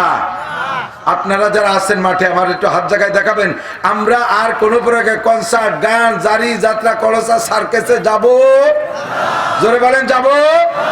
14ই ফেব্রুয়ারি যদি আল্লাহ বাঁচায় রাখে, আগামীবার জোড়া জোড়া কক্সবাজার যাব, পার্কে ঘুরবো, মোটরসাইকেলের পিছনে পাওয়ার ব্যাংক বসাইয়া ফিল্ডিং মেরে বেড়াবা। তওবা কর, আস্তাগফিরুল্লাহ, আস্তাগফিরুল্লাহ। আল্লাহ কবুল করেন। এই চলে গেছে 14ই ফেব্রুয়ারি, আগে যে যে জায়গা ওয়াজ করছি সেইগুলো ইউটিউবে খুঁজে শুনে নিও। 14ই ফেব্রুয়ারি দিবসটার নাম ভ্যালেন্টাইন ডে, তাই তো নাকি বলে? এর নাম লাভ ডে না, ভ্যালেন্টাইন ডে। ভ্যালেন্টাইন হলো কি? ভ্যালেন্টাইন মানে ভালোবাসা না। বাংলাদেশে নাম কই তর্জমা ভালোবাসা দিবস, এটা ফাজলামি, একটা নিজেদের মন গড়া তর্জমা। ভ্যালেন্টাইন হলো ইহুদিদের ভিতরে একটা পাদ্রী ছিল, বড় আলেমরা ওদের ভাষায় পাদ্রী বলে, আমরা যেমন মৌলানা, মুফতি, মুহাদ্দিস বলি, ওদের ভাষায় বড় আলেমকে পাদ্রী বলে। এই পাদ্রী বিয়ে শাদী না করে সন্ন্যাসী সাইজিয়া উনি গির্জার মধ্যে থাইকা উনার মুরিদ মুত্তাকিনদেরকে, ইহুদিদেরকে মুরিদ করে সবক দেয়। তো বিয়ে শাদী করে নাই, ওদিকে পীর হয়ে গেছে, মুরিদ মুত্তাকিনরা খাওয়ায়ও কম না, রসেরও অভাব নাই, এদিকে বউ নাই। উনি মুরিদদের ভিতরে মহিলাদের সাথে দুর্নীতি করে, রাতের বেলা ধর্ষণ করে। এই গোপনে অনেক দিন পর্যন্ত এই আকাম চলতে আছে, ধরতে পারে না। একবার এইটা ওপেন হয়ে গেছে, সার্কুলার হয়ে গেছে, সরকার এই ভ্যালেন্টাইনকে ধরে জেলে আটকাইছে। জেলে আটকায় রাখার পরে কিছুদিন পরে ওই জেলখানার মধ্যে এক মহিলারা দর্শন করে ফেলাইছে। লুচ্ছো তো লুচ্ছই, ওরে আসমানে উঠে তুলিয়ে নুচ্ছো বিয়ারবে, ওরে জাহান্নামে দিলেও সে জায়গা কোনো মহিলা পালি নুচ্ছো বিয়ারবে। কথা কন না কে? আল্লাহু আকবার। মানবতা নাই এদের। তো যাই হোক, এখন সরকার যখন দেখছে যে ওরে ভালো বানাতে পাঠাইছি, যে কারখানায় পাগলা গারদে যে যদি আরো পাগল হয়, পাগলা গারদে যাবে সুস্থ হতি, সে জায়গায় যদি আরো পাগলা বিয়ারে, তাহলে ওরে মারি ফেলানোই ভালো। 14ই ফেব্রুয়ারি এই ভ্যালেন্টাইন ডে ফাঁসি দিছিল। ওই লুচ্চ ভ্যালেন্টাইনের পক্ষে যত লুচ্চ ছিল সেই দেশে, সমস্ত লুচ্চরা সেই দিন আন্দোলন করেছিল। আর সেই থেকে 14ই ফেব্রুয়ারি তাদের আন্দোলনের দিবস।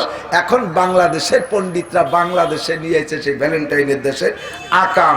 ও যুবক, নবী পাক বলেন, মান তাশাব্বাহা বিকওমিন ফাহুয়া মিনহুম, যার সাথে যার মিল হবে তার সাথে তার হাসর হবে। তাহলে কি তুমি সাক্ষী দাও 14ই ফেব্রুয়ারি কি মুসলমানদের আনন্দের দিন হতে পারে? জোরে বলেন পারে? ওই দিন কি যুবক যুবতী রাস্তাঘাটে ঘোরাফেরা করনেওয়ালা হতে পারে? যাইতেছে যারা খালি যুবকদের দোষ দেবে করে, আবার বুড়ো আব্বারা। এই মাইয়ে গুলো কি এই দেশের মাইয়ে না? আল্লাহ আসমানের তো ওই দিন প্যাকেট করে ছাড়ি দেয়। এই দেশের আপনার মাইয়ে, আমার মাইয়ে, আপনার বোন, আপনার বোন, তাই তো নাকি বলেন? আপনি মসজিদে বসে সুবহানাল্লাহ দিয়ে কেন মারবেন, আর মাইয়ে রাস্তা দিয়ে ভ্যালেন্টাইন ডে পালন করবে। তুমি এ জায়গাতে যা কামাই করতেছো তার সে খাইয়ে ফেলতেছো, ওইটাই বেশি। শূন্য হাতে হাসরের মাঠে উঠতে হবে চাচা। তোমার এই তসবিহ তাহলিল আর জিকির ফিকির আর সরমনাইয়ের তবলিগ পরে করো, আগে তোমার ওই ভ্যালেন্টাইন ডে ওই বকন গাইডারে আগে ঘরের মধ্যে বাঁধো। কথা বল না কেন? ওই বকনাডারে আগে ঘরে বাঁধো, তারপরে তুমি তসবিহ করো। ওইটাই তোমার সব খেয়ে ফেলে। নবী বলেন, সালাসাতুন কদ হারামাল্লাহু আলাইহিমুল জান্নাহ, তিনজনের জন্য বেহেশতে হারাম। 1 নম্বরে মুদমিনুল খামার। এ যুবক, যারা নিশা খাস তোদের জন্য জান্নাত হারাম। এক্ষুনি তওবা কর, নইলে ওই নিশার চাহিদা থাকতে থাকতে বিনা তওবায় যদি মারা যাও, তাহলে তুমি বিনা হিসাবে জাহান্নামী, মরার সময় কলেমা নসিব হবে না। 1 নম্বরে মুদমিনুল খামার। 2 নম্বরে আল আক, মা বাবার নাফরমান সন্তান। যেই সন্তানে আব্বা মার খবর নেয় না, আব্বা মার সাথে সুসম্পর্ক রাখে না, আব্বা মারে টাকা পয়সা দেয় না, আব্বা মার পোশাক আশাক দেয় না, আব্বা মারে ঔষধপাতি কিনে দেয় না। আরে মানুষ বুড়ো হলিও টাকার একটা স্বাদ মরার আগ পর্যন্ত প্রত্যেকটা মানুষের অন্তরে থাকে। কথা কন? অনেকে কয় যে আমার মার যা লাগে সব দেই, আব্বার যা লাগে সব দেই, তা টাকা দেবো কে? তুই দিয়ে দেখিস তো, দেখিস তুই 10টা লুঙ্গি কিনে দিলি যে খুশি হবে, 1000 টাকা হাতে দিয়ে দেখিস তাই কয় গুণ খুশি বেশি হয়। মরে যে যায় সে সময় যদি কয় আব্বা এই যে 1000 টাকা নোট যে আলিসি, তাহলে তুই আরে এগুলো আমি করি না, বাদ দাও, আমি ওগুলো দেই না। আমি যা কব তা কইয়েই যাবো। ও আমি জীবনেও হরিণ আমার সামনে দিয়ে লাভ নাই, ও হরণে লাগে দিও। আমি কে ওই অনুরোধের আসরে আমি বয়ান করতে, আমি যা বুঝি কোরআন হাদিসে ক্লাসে যা করছি তারই এক ক্লাস করাই দিয়ে যাবো ইনশাআল্লাহ। আল্লাহ, আমার মার বয়স 95-97 হয়ে গেছে, ছোট্ট হয়ে গেছে। বর্তমানে আমার বড় ভাইয়ের কাছে আছে ঢাকায়। আমি মার কাছে গেছি দেখতে যাইয়া 3000 টাকা দিছি, ওষুধ পাতি কাপড় চোপড় সব নিছি। ছোট হলে বুড়ো হইলে মানুষ আবার ছোট হয়, বয়স বেশি হলে কিন্তু আবার ছোট হয়। একেবারে মুখের চামড়া, চোখের চামড়া, হাতের চামড়া সব ঝুলে গেছে। আমার মা আমার একদিন কয়ে, বাবা তুমি আমার একটা ফেয়ার অ্যান্ড লাভলি কিনে দেবা? মা এই বয়সে ফেয়ার অ্যান্ড লাভলি কি আরবেন? আমি তো মাখাবো। ফেয়ার অ্যান্ড লাভলি সবচেয়ে বড় যেটা পাইছি বাজারে নিয়ে দিছি, আয়না ধরিয়ে এর সুনির মতো সব যাই দিয়ে মাহাইছে। একটু মাহাই বসে নিতে, তাও সাদা হয়েছে অতি হবে তাই। 3000 টাকা দিছি হাতে। আমি কই আমার আর লাগবে নাকি? টাই কেউ আমুহু আর নাকি? আমুহু বোঝেন, টাকার কে পরান ভরে নাকি করে দিন, দিল্লি তো ভালো লাগে। আর 1000 টাকা দিছি, মা আর লাগবে নাকি? দেও তো আর একখান। আমার মার 4টে পয়সা খরচ নাই। মা মারা যাওয়ার পরে মার ব্যবহৃত কাপড় চোপড় 10 জন মহিলারে দিন ইনশাল্লাহ 5 বছর ব্যবহার করতে পারবো ওই বয়সে, কোনো কিছুর অভাব নাই। এরপরও মারের টাকা যদি আমি দিতে একটু দেরি করি, তুমি আমারে অনেকদিন টাকা দাও না, আমারে খোটা দেয়। আমি সাথে সাথে মার জন্য বিকাশে টাকা পাঠাই দিই। ও যুবক, সব দিবি, মার হাতে টাকা দিস, ওই টাকায় বরকত হবে। ওই টাকা যে কাজে লাগাবি সেই কাজে বরকত পাবি। টাকা দিবি আব্বার হাতে, টাকা দিবি মার হাতে। এই দুইজনের চোখে লুকাইয়া শ্বশুর শাশুড়ির হাতে যে টাকার বরকত নিবি, ও টাকা যে জায়গা পুতবি কারুরই সম্পত্তির মতো খালি নিচের দিক যাবে, উঠিয়ে কথা কবে না। আর মা বাবার হাত দিয়ে টাকা ঘুরাইয়া টাকা লাগাবি, যে জায়গা লাগাবি ইনশাআল্লাহ টাকায় গাছ পয়দা হবে। কথা কন। যদি মা বাপরে কমপক্ষে না হাতে নাও দাও, জানাবো আব্বা এ মাসে আল্লাহ তাআলা আমাকে 1 লাখ টাকা দিছে, এ মাসে 2 লাখ টাকা, এ মাসে 20,000 টাকা, এ মাসে 50,000 টাকা পাইছি। আব্বা এই মাসে ব্যবসা এত হয়েছে, বছরের শেষে আব্বা এই বছর আমার 20 লাখ টাকা দোকানে লাভ হয়েছে, আব্বা এই দিয়ে আমি জমি কিনছি, ইত্যাদি ইত্যাদি একটু বলবা, তাতেই খুশি হয়। আর হাত খরচ বলে আব্বা মারে টাকা দিবা। যারা এগুলো করবা না, তাদের মরণের সময় আব্বা মার অন্তরে যদি কষ্ট থাকে, কষ্ট দেয়, বলে এই কষ্ট তো সবসময় মুখে বলে না, কি কয়, হাই ছাড়ে, বাবা আমারে সবই খাওয়ায়, কিন্তু এই কিন্তুর পরে আর কয় না, কিন্তুর পরে একটা টাকা আমার হাতে দেয় না, এই কিন্তু টুক কয় না। ওই টুকের কারণে তোর মরার সময় জবানে কলেমা উচ্চারণ হতে যাবে না। মা বাপরে কষ্ট দিয়ে যদি কাবা ঘরের মধ্যে শুয়ে তুমি মরণ বরণ করতে চাও, তাহলে তোমার জবানে কলেমা আসবে না। আর মুখে যদি শেষ কলেমা লা ইলাহা ইল্লাল্লাহ না হয়, তাহলে তোমার জন্য জান্নাত হারাম। আল্লাহর নবী বলেন 3 নম্বর জন হলো আদ-দাইয়ুসুল্লাযী ইউকিরু ফি আলিল খুবুস। ওই সকল দাইয়ুস, আরবিতে বলে দাইয়ুস, বাংলায় বলে বেশ্যা, বাংলায় বলে বেপরদা। ওই সকল গার্জিয়ান বেশ্যা, পুরুষ হোক আর মহিলা হোক, তারা নিজেদের অধীনস্থদেরকে পর্দার মধ্যে রাখে না, অধীনস্থদেরকে পর্দার মধ্যে রাখে না। নিজে সুপিগিরি একটু করলেও বউরে রাস্তাঘাটে পাঠিয়ে দেয়। এই যে ফসলের সময় আসলে কাইতেন ফসল যখন আসে, তখন তো দেখি গম নিয়ে রাস্তায় বিটি গিয়ে জ্বালায়। আগে তো মলন বলতো গরু দিয়ে, এরপরে দেখতাম নসিমন করিমন গুরুতো, এরপরে দেখতাম ওই পাওয়ার টিলার দোল হয়েছে, এরপরে হুকো মেশিন। এখন একেবারে ইজি, এত ডিজিটাল, পুরো রাস্তা বইরে নামে নাড়িয়ে দিয়ে যাবে। চেয়ারম্যান সাহেবরে জুড়িয়ে দিয়েছে মলনে, এমপি সাহেবরে জুড়িয়ে দিয়েছে, প্রফেসর সাহেব, মুহাদ্দিস সাহেব, ইন্ডা প্রাইভেট কার মোটর সাইকেল দিয়ে মরিয়ে দিয়ে যাবে। সন্ধ্যের সময় বিটিরা যাইয়া রাস্তা ড্যান্স করবে। আল্লাহ কয় কাইতেন নিলাম কেন জানিস, গত বছর এই আকাম বেশি দেখছি, সেই জন্য এবার বৃষ্টিতে সব নিয়ে নিলাম, যাতে রাস্তায় ড্যান্স করতে না পারিস। রাস্তা বইরে নাচি বেড়াবা। আর কলইরে এমন ভাবে গাদি দেয়, ব্যান তো যাওয়ারই কায়দা নাই। এদানিং ভ্যানে তো মোটর লাগাইছে, সে মোটরেও কুলোই পারে না। পিছন দিয়ে একজন ঠেলে, মোটরে কর কর কর করে কাকা পারতে চিনে ঠেলা দাও। কথা কন না। আমি মোটর সাইকেল চালাই যাই যে কলাই রাখছে এত উঁচু হয়ে ঢুকার মোটর সাহসই পাচ্ছি রে। পাইতে একটু চিকুন পথ ওইন্দে নামাই দিছি, সেই কলই নাড়া মহিলা ফাঁসে দাঁড়াইয়ে আমারে কয়, দেখলি কত বড় কুজুরে হুজুর। আমি কলই নাড়ছি, উনি নিচে দিকে। আমি তার মলনটা কেন মলি দিলাম না। আল্লাহ কয়, মৌলবী তোরা তো চাইতে কালেকশন করবি বলে কলই দোয়া হরিস, ও দিলি তো যে রাস্তায় যে ড্যান্স করে। উনি মসজিদি জিকির করে চেয়ার পাইতে, এই যে চেয়ারের নামাজ। আর এক কথা এসে গেল, ভালো কথা মনে হচ্ছে। চেয়ারম্যান চাচ্ছে উনি মসজিদে যাই, আর বৌরে রাস্তায় দিচ্ছে ড্যান্স করতে কলই নিয়ে। ধান, কলই, গম সব ফসল রাস্তায়। আল্লাহর গজব এই জন্য আসছে। আল্লাহ কয় গত বছর বেশি বেরিয়ে গেছে, এই জন্য এবার থাক, আপাতত দরকার নাই। কতক্ষণ না কে আল্লাহর মায়ের দুনিয়ার বাইর, আল্লাহর মায়ের দুনিয়ার বাইর কোন ভাবে কি জন্য নেয় আল্লাহই ভালো জানে। ফসল চিটে হয় কেন? মাদ্রাসার ছাত্র রাইছে, ফকির রাইছে, ধান কালেকশনে দামাইরে সাইডে সিটে ধান দাও। ওই সিটে ধান দামা বস্তার মধ্যে ডাইলে লম্বা একটা হাই ছাড়ে, আল্লাহ তোমার দিন কি এতই গরিব? ভালো ধানগুলোই পাশে থাকতে মাথার থেকে উড়োনে সাইডে সিটে ধান দিল, সিটে দিল। আল্লাহ কয় সবর কর, তুরা মরবি না। এই সিটে বস্তা বললি কিরম লাগে, আগামীবার বুঝাই দেব। আগামী বছর যখন ধান ফুলে বেরোইছে, ধানের মাথায় ফুল, হালকা একটা বাতাস দিয়েছে, ফুল সব ঝরে গেছে, ধান পাক সব চিটে হয়ে গেছে। 1 বিঘে ভর ধান মলন মলছে, ধান হবে 50 মন, সেখানে ধান হয়েছে 3 মন, চিটে হয়েছে 47 মন। লম্বাটা হাই ছাড়ে, আল্লাহ তুমি এইরকম নিয়ে গেলে। আল্লাহ কাকা কি হয়েছে, অসুবিধা কি? কয় আল্লাহ সিটেই কলজাটা শু হয়ে গেছে। আল্লাহ কয় গত বছর তালবে আলিমের ওইরকম ঠেকছিল। সিটে দিলি কেমন লাগে, তাই লাগানোর জন্য তোর এবার সিটে দিছি। বড় লাখ গরু জবাই দিয়া কুরবানির গোশত, মাটি, পরান, কলজে, সুট, সিনের গোশত, ভাষার গোশত, গিলু সব নিয়ে কবরের মধ্যে ভরে। কবর কেনে নাই জানি, ডিপ ফ্রিজ সব কবরের মধ্যে ঢুকাইছে। গরিবকে দেওয়ার জন্য বাল্য ভাষার গিরি আহিয়ে ট্যাংরা এই কথাগুলো মুড়ো মুড়ো আর নিয়ে বইছে গেটে, আসো নিয়ে যাও। আবার কিছু কিছু বড় লোক দোতলায় বসে নিচে ছাড়িয়ে দেয়, দেখছেন না?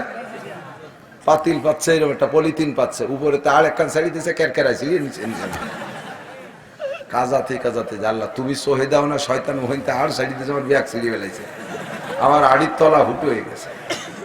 আল্লাহ কায় 2-3 বছর সবর কর, দেখাচ্ছি দাঁড়া। আল্লাহর কি রূপ পাল্টায় দিতে বছরের পর বছর লাগে? মুহূর্তের ভিতরে খেলা জমাই দিয়েছে। গুল্লি যে আল্লাহ তাআলা ওই বড় লোকরে ওই বিল্ডিং বেচাইছে, আর সেই গোস্ত খয়রাতলের দিয়ে সেই বিল্ডিং কিনাইছে। সে সেই বিল্ডিং এর কাছে সেহেনে উঠোনে গরু জবাই দিয়ে এই ফকিরটাই সে এখন গোস্ত বন্টন কর, সেই বড় লোক ফিরে বিক্রি দাঁড়ে দাঁড়ে গোস্ত কালেকশন করে বেড়ে। এ কাম করাইতে পারে আল্লাহ? আরে কয় আল্লাহ, আল্লাহ কয় যে এইরকম বিক্রি করলে কিরকম লাগে সেইটা বুঝানোর জন্য তোরে নামাই নিয়ে আইছি। এবার ফকির রে কয় তুইও যদি ফিরে আবার ওই কাম করিস তাহলে তোরে কিন্তু আবার নামাবানি, ও জায়গায় আর এক ফকির উঠে পারে। এই একই মাঠের জমি একটু বাড়ে নাই, কথা কন আরো কমছে, চতুর্দিক দিয়ে বাড়ি বানাচ্ছে আর মাঠ খাটো হচ্ছে, ঠিক না? এই জমিতে, এই একই মাঠের জমিতে 30 বছর আগে একজন জমিদার ছিল, আর এলাকার মানুষ ওই জমিতে কামলা কিষেন দিত। 30 বছর পরে এসে ওই জমির কামলা কিষেন জমির মালিক, আর মালিক হয়ে গেছে কিষেন। জমি বাড়ে কমে নাই, ওই জমিতে পাল্টাই পাল্টাই, এবার আমারে ধনী বানায়, পরের বার আপনারে বানায়। এ কাম কে করে? কুলিল্লাহুম্মা মালিকাল মুলকি তুতিল মুলকা মান তাশা ওয়া তানজিউল মুলকা মিম্মান তাশা ওয়া তুইজ্জু মান তাশা ওয়া তুযিল্লু মান তাশা বিয়াদিকাল খায়র। এই মহিলাদের একটা স্বভাব, এই ভিক্ষের ব্যাপারে মহিলারা বেশি কড়া, দিতে চায় না। ফকিরের মোটে মূল্যায়নই করে না, কালেকশনে আসলে বুরুক্ষেপই করে না। উনি কাম করেই যাচ্ছে, হুজুরা ঠ্যাং ভেঙে দাঁড়ায় রয়েছে। কাকি আমাকে সাইডে দান দিয়ে নেন, তোমাকে সরিয়ে যাচ্ছে নাকি? এমন ভাবে বাংলা দেয়। ছোট ছোট তালবি আলিম ওই ভুতুম পেশার বেশ কিছু নিয়ে সব সেরিয়ে আল্লাহ কয়, এক মহিলা নোটক বা টুসকুত কথা কবি না।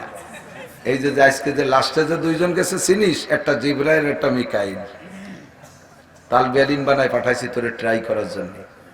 বেয়াদবি করছিস, মিকাইল খাদ্যমন্ত্রী, আগামী বছর দিবি না শুয়াইয়া। মেঘ পরিচালনা করে কে? মিকাইল আলাইহিস সালাম না, খাদ্যমন্ত্রী পাঠাইছি তোর বাড়ি কালেকশন করতে। দিছিস, যা পাবি আল্লাহ ওয়াসালি তাই আগামী বছর। বাড়ির উত্তর পাশে আসলে ভিক্ষা দেওয়া জায়েজ নাই। ঘর ঝাড়ু দেয় নাই, এখনো ভিক্ষা দিলি বারা লক্ষ্মী বেচার হয়। এ আছে না নাই? দোকানে এখনো কেনা বেচা হয় নাই, ফকিরে কিছু দেওয়া যাবে না। ফকির এসে চাই যে বাবা কিছু ভিক্ষা দেন, ফকিরের কাছে মাপ চাই, বাবা বহনি করি নাই। ফকির আলহামদুলিল্লাহ মাফ করে দিলাম, তুমি যেন দিনের মধ্যে বহনি করতে না পারো, আমি দোয়া করে দিলাম। আমিও তো আইছি তোর কাছে বহনি করতে, তাই আমি যদি না পারলাম তুই না করলে আমার কি?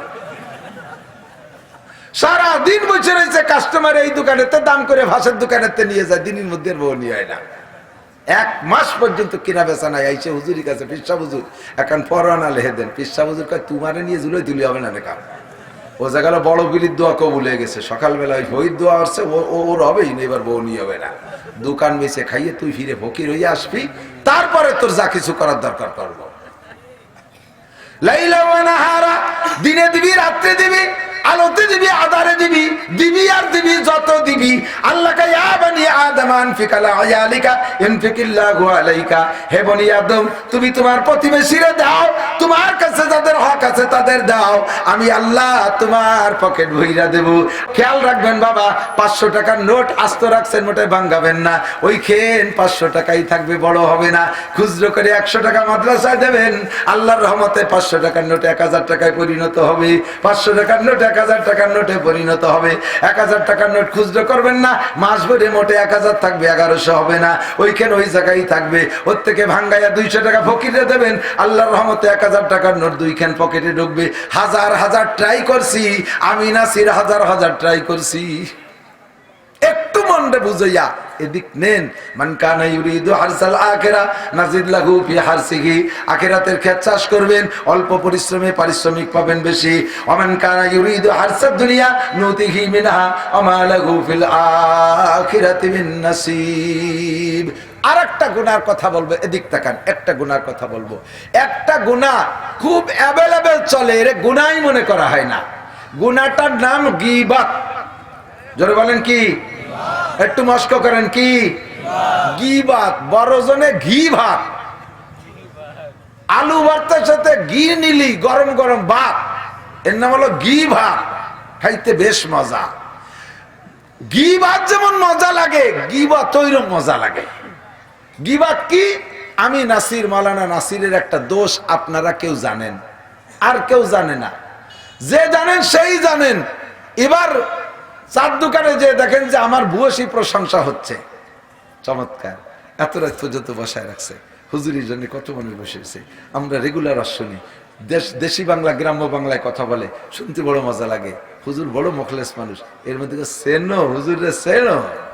আমি একটা জানি তাস করে চুল্লি বেড়া, তোমরা আর কি অত বড় সংসার বাড়ানে। এবার শুরু হচ্ছে উনি কোয়া। এই যখন গীবত কোয়া শুরু হয়, তখন বলনেওয়ালারও ভালো লাগে, সৈন্যওয়ালারও ভালো লাগে। কদ্দুর যে থামিয়ে গেছে, তারপরে পরের টুক তো করলি না। কতক্ষণ? আমি আপনাদের সকলকে অনুমতি দিলাম, আমার যদি কোনো জেনুইন দোষ আপনার জানা থাকে, আপনারা আমার আড়ালে বলা বলি করবেন। আমার এই গীবত চুক আপনারা করবেন, আপনাদের আমি অনুমতি দিলাম। করবেন তো ইনশাআল্লাহ? হ্যাঁ, করবেন না? কেন করবেন না? জানেন সকলে, জানেন, আমি বুঝে ফেলাইছি যে আমার গীবত করলে আমি যে গুনাহ করছি সেই গুনার আলোচনা আড়ালে করার নাম হলো গীবত। আমার ওই গুনাহটা আপনার আমলনামায় যাবে, আর আপনার আমলনামা থেকে আমার আমলনামায় নেকি আসবে। তো আমি একটা অন্যায় করছি, এখানে 5000 লোক আছেন, এই 5000 মানুষের সেই অন্যায়টা বললে 5000 নেকি আমার আসবে, আর আমার একটা নেকি আপনাদের 5000 জায়গা ভাগ হবে। গুনাহটা 5000 জায়গা ভাগ হবে, আমার ইনকাম হয়ে যাবে। একটা গুনাহ সরে যায় 5000 নেকি আসবে। আপনার নেকি যাতে আমার আমলনামায় না আসে, আর আমার গুনাহ যাতে আপনার আমলনামায় না যায়, এই জন্য আপনাদের পরামর্শ দেওয়ার পর আপনি গীবতটা করার থেকে বিরত থাকার সিদ্ধান্তই নিয়েছেন। আমারে এত ভালোবাসেন, আমি গোপালগঞ্জে মানুষ, নানান তাল করে টরে একটু বসি, আমার মোহাব্বতে এত রাত বসে রয়েছেন, নিশ্চয়ই আমারে ভালোবাসেন, আমি চা খাইতে চাইলে খাওয়ান, আমি কিছু খাইতে চাইলে অবশ্যই আপনারা খাওয়াবেন। আমি যদি বলি ভাই আমারে 100 টাকা করে দেন, আমি মাদ্রাসায় নিয়ে খানা খাবো, অনেকেই আমারে দিয়ে দেবেন। এই ভালোবাসা, আমারে এত মোহাব্বত করেন, তাই আমারে ওই উপকারটুক করেন না। কিন্তু আপনি এই উপকারটুক কারে করেন জানেন? আপনার চরম শত্রু যে তার এই উপকারটা নিয়মিত করে যাচ্ছেন। বিএনপি আলারা আমলিগা লাগে শত্রু, এই বিএনপি আলারা আমলিগা লাগে গিবাত করে, তারা তাদের গুনাহ নেয়। আমলিগালারা বিএনপির গিবাত করে, তারা তার গুনাহ নেয়। এইভাবে এক চেয়ারম্যান আরেক চেয়ারম্যানের গিবাত করে, এক প্রার্থী আরেক প্রার্থীর গিবাত করে, এক মাস্টার আরেক মাস্টারের গিবাত করে, এক শত্রু আরেক শত্রুর গিবাত করে। এই গিবাত করে শত্রুর গুনাহটা আপনি নিচ্ছেন, আর আপনার নেকি শত্রুরে দিয়ে দিচ্ছেন। কথা কন? এই জন্যে আমরা গিবত করবো না। রাজি আছেন ইনশাআল্লাহ? আল্লাহ তাআলা তৌফিক দিক। প্রত্যেক রাত্রে 2টা মাহফিল, আস্তে কথা কইতে পারি না। ইশারতের মাইক অনেক ভালো।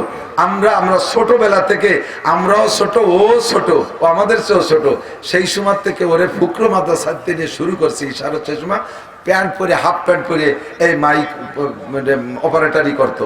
তো সেই ইশারত সুজন মাইক পরিচালনা করত। সেই ইশারত এখন মালিক হইছে। সেই ইশারতের মাইকে আজকে আমার ভারী কষ্ট দিছে। মাইকি রস না থাকলে কথায় রস থাকে না। কারণ এই ব্যাটারিতে কট্টুকুলা স্যাসিস তো দেখতেছেন সাইজ কি, এতে কি যে চেঁচানো যাইতে পারে। মাইকের বলে সব বল, দোয়া হবে, বসেন। আমি যতটুকু পারছি আল্লাহ তাআলা আমাদের গুনাহ থেকে ফিরে থাকার তৌফিক দান করে। শুনুন, ও নামাজে সিয়ারে নামাজ, হ্যাঁ থ্যাংক ইউ, ধন্যবাদ।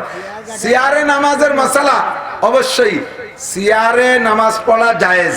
সিয়ারে নামাজ পড়লে নামাজ হবে নিশ্চিত। তবে আপনি সিয়ারের রুগী কিনা এটা আপনাকে হিসাব করতে হবে।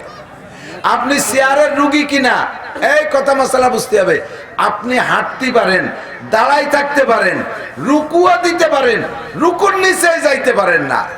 এই ব্যক্তি যদি শুরু থেকে সিয়ারে নামাজ পড়ে তাহলে তার নামাজ হবে না। আপনি হাঁটতে পারেন, রুকুও দিতে পারেন, প্রমাণ কি? এটি বেড়াইছেন। অনেকক্ষণ দাঁড়ায় থাকতে পারেন, মসজিদে জামাত দেওয়া শুরু হতে 5 মিনিট বাকি আছে, উনি বসতেছে না, দাঁড়াই রয়েছে। তাতে বোঝা যায় দাঁড়ানোর ক্ষমতা আছে। বাড়ির থেকে হাঁটে আসছে, হাঁটার ক্ষমতা আছে। হঠাৎ করে হাতের মোবাইলটা ছুটে পড়ে গেছে, কুজো হয়ে মোবাইলটা উঠে নিয়ে আসলো। তাতে বোঝা যায় যে রুকু করার শক্তিও আছে। মোবাইল তার পাউ দিয়ে খুঁচাই উঠেনি, ও তাই দিয়ে উঠেছে, তাহলে রুকু করার শক্তি আছে। এই ব্যক্তি যাইয়া রুকুর নিচে সিজদায় যাইতে কষ্ট হয়, সেই সময় ব্যথা। ইনি যদি নামাজের শুরু থেকে চেয়ারে বসে নামাজ পড়ে তাহলে উনি কি তরক করছে? 2টে ফরজ তরক করছে। 1 নম্বরে ফরজ নামাজ দাঁড়ায় পড়া ফরজ, 2 নম্বরে রুকুকে রুকুর অবস্থায় করা ফরজ। এই 2টে ফরজ আপনি তরক করার কারণে নামাজ হবে না।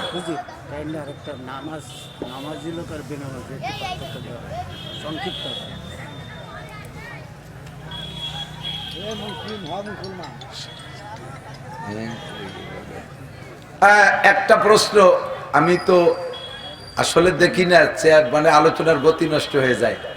যদি কোনো পুরুষ, তালাকের মশলায় দিক থাকেন, যদি কোনো পুরুষ রেগে হোক, হাসিয়ে হোক, আর কি করে হোক, আর প্র্যাকটিস করার জন্যও হোক, বোঝেন, স্ত্রীকে যদি বলে তুমি তালাক, তোমারে 1 তালাক দিলাম, আর কি করে বললো, রাগ করে বললো, প্র্যাকটিস করার জন্য যে আমরা একটু তালাকটা পরে কোন সময় দেওয়া লাগে, আমরা একটু প্র্যাকটিস করি, দেখি কিরকম হয়।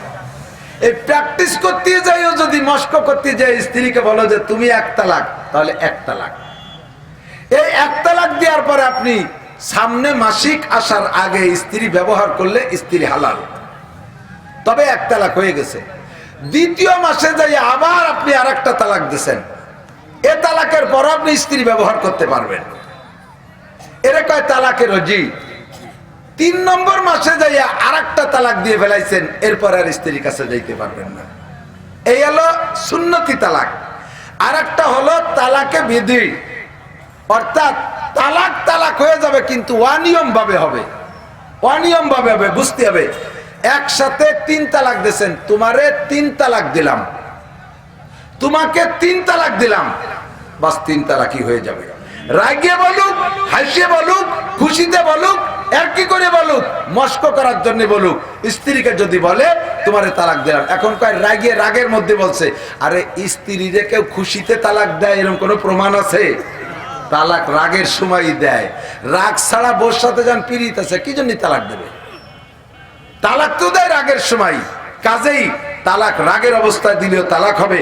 যদি কেউ বলে রাগের সময় তালাক দিলে তালাক হবে না, এই বলে দুটোরে মিট করে দেয়, তাহলে ওরা বাকি জীবনে যত মিলামেশা করবে, এই মুক্তি চাপের আমলনামায় তাদের জিনার গুনাহ লেখা হবে। এরপরে তাদের যে সন্তান হবে, যারও সন্তান, এটার গুনাহ মুক্তি চাপের পর হবে, বিচারকের উপর হবে, এই গুনাহ সে পড়বে। কথা বুঝে আসছে? আর অনেক সময় আছে কয় তুই তালাক, 1 তালাক, 3 তালাক, 5 তালাক, 100 তালাক, তুই তালাক, তোর মা তালাক, তো যে হুজুর বিয়ে করেছে হুজুরও তালাক। এই সব মিলিয়ে বোর উপরে 3 তালাক হয়। সব মিলিয়ে কত হয়? 3 তালাক হয়। এই তালাকটা ভুয়ো মনে করতে পারবেন না।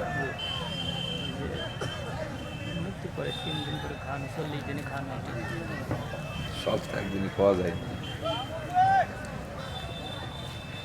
আল্লাহ, মহিলাদের বিষয়ে বাহি আছে কি? চেয়ারে নামাজ হয়েছে। শবে মিরাজের নির্দিষ্ট কোনো তারিখ নাই, শবে মিরাজ উপলক্ষে কোনো ইবাদত নাই। যদি কেউ করেন তাহলে আরো আগের থেকে 2-3 রোজা রাখলে রাখতে পারেন। এই শবে মিরাজ উপলক্ষে খাস কোনো রোজা নাই। খুতবাতুল হাকামের ভিতরে হাদিস আছে, বাংলায় দেখবেন। আর মানুষ মারা যাওয়ার পরে 3 দিন 5 দিন, হাজি সাহেব কেউ আছেন নাকি? হাজি সাহেব থাকলে আমার সাক্ষী দিতে পারবেন। হেরেম শরীফে যে কয়দিন নামাজ পড়ছেন, কাবা শরীফে 1 ওয়াক্ত আপনি জানাজা মিস করতে পারেন নাই। হাজি যদি কেউ থাকেন সাক্ষী দিতে পারবেন। তাহলে যত ওয়াক্ত ফরজ নামাজ আছে, ফরজ নামাজের পরে এলান হয় এখন জানাজার নামাজ আছে, দাঁড়ায় যাই। ফরজের সালাম ফিরে সুন্নতের আগেই জানাজা পড়ে নেয়। তো আমি 5 বার আল্লাহ আমারে মক্কা মদিনা হজ উমরা দিয়ে নেছে। কতবার 2 মসজিদে নামাজ পড়ছি, একটা বারও আমি মিলাদ পাই নাই। 4 দিনের দিন মিলাদ পাই নাই। বাদশাহ আব্দুল্লাহ যেদিন মারা গেছে, এই সালমানের বড় ভাই আব্দুল্লাহ, সেদিনে আমি সৌদি আরবে রিয়াদে জানাজা হয়েছে। আমি তখনও রিয়াদে আমার মাহফিল ছিল। সেই সময়ও পরে শুক্রবারে আসলাম হেরেম শরীফে, আইসে দেখি যে হেরেম শরীফে বয়ান হচ্ছে, খুতবা হচ্ছে, খুতবার ভিতরে দোয়া হয়েছে, কিন্তু দাওয়াত হলো না। আমাদের দেশের মতো নিয়মতান্ত্রিক মিলাদ হলো না। একটা খেজুর খাওয়ালো না, একান জিলাপি খাওয়ালো না। সৌদি আরবে এখনো পর্যন্ত কোনো প্রকারে বেদাতের প্রশ্রয় নাই। কাজেই যেগুলো নাই সেগুলো অত টানাটানি বাড়াবাড়ির দরকার নাই। মূল যা করার তাই করেন। মানুষ মারা গেলে তাদের নামে মসজিদে কিছু স্থায়ী কাজ করে দেন, মাদ্রাসায় কিছু কিতাব কিনে দেন, কোনো মসজিদ মাদ্রাসার প্রয়োজন থাকলে সেগুলো করে দেন, সামাজিক কোনো উন্নয়নমূলক কাজ থাকলে সেগুলো করে দেন। আল্লাহ তাআলা সবাইকে বরকত দান করুন। আল্লাহুম্মা সাল্লি আলা আল্লাহুম্মা সাল্লি আলা মুহাম্মদ আল্লাহুম্মা সাল্লি আলা মুহাম্মদ আল্লাহুম্মা সাল্লি আলা মুহাম্মদ। আলহামদুলিল্লাহি রাব্বিল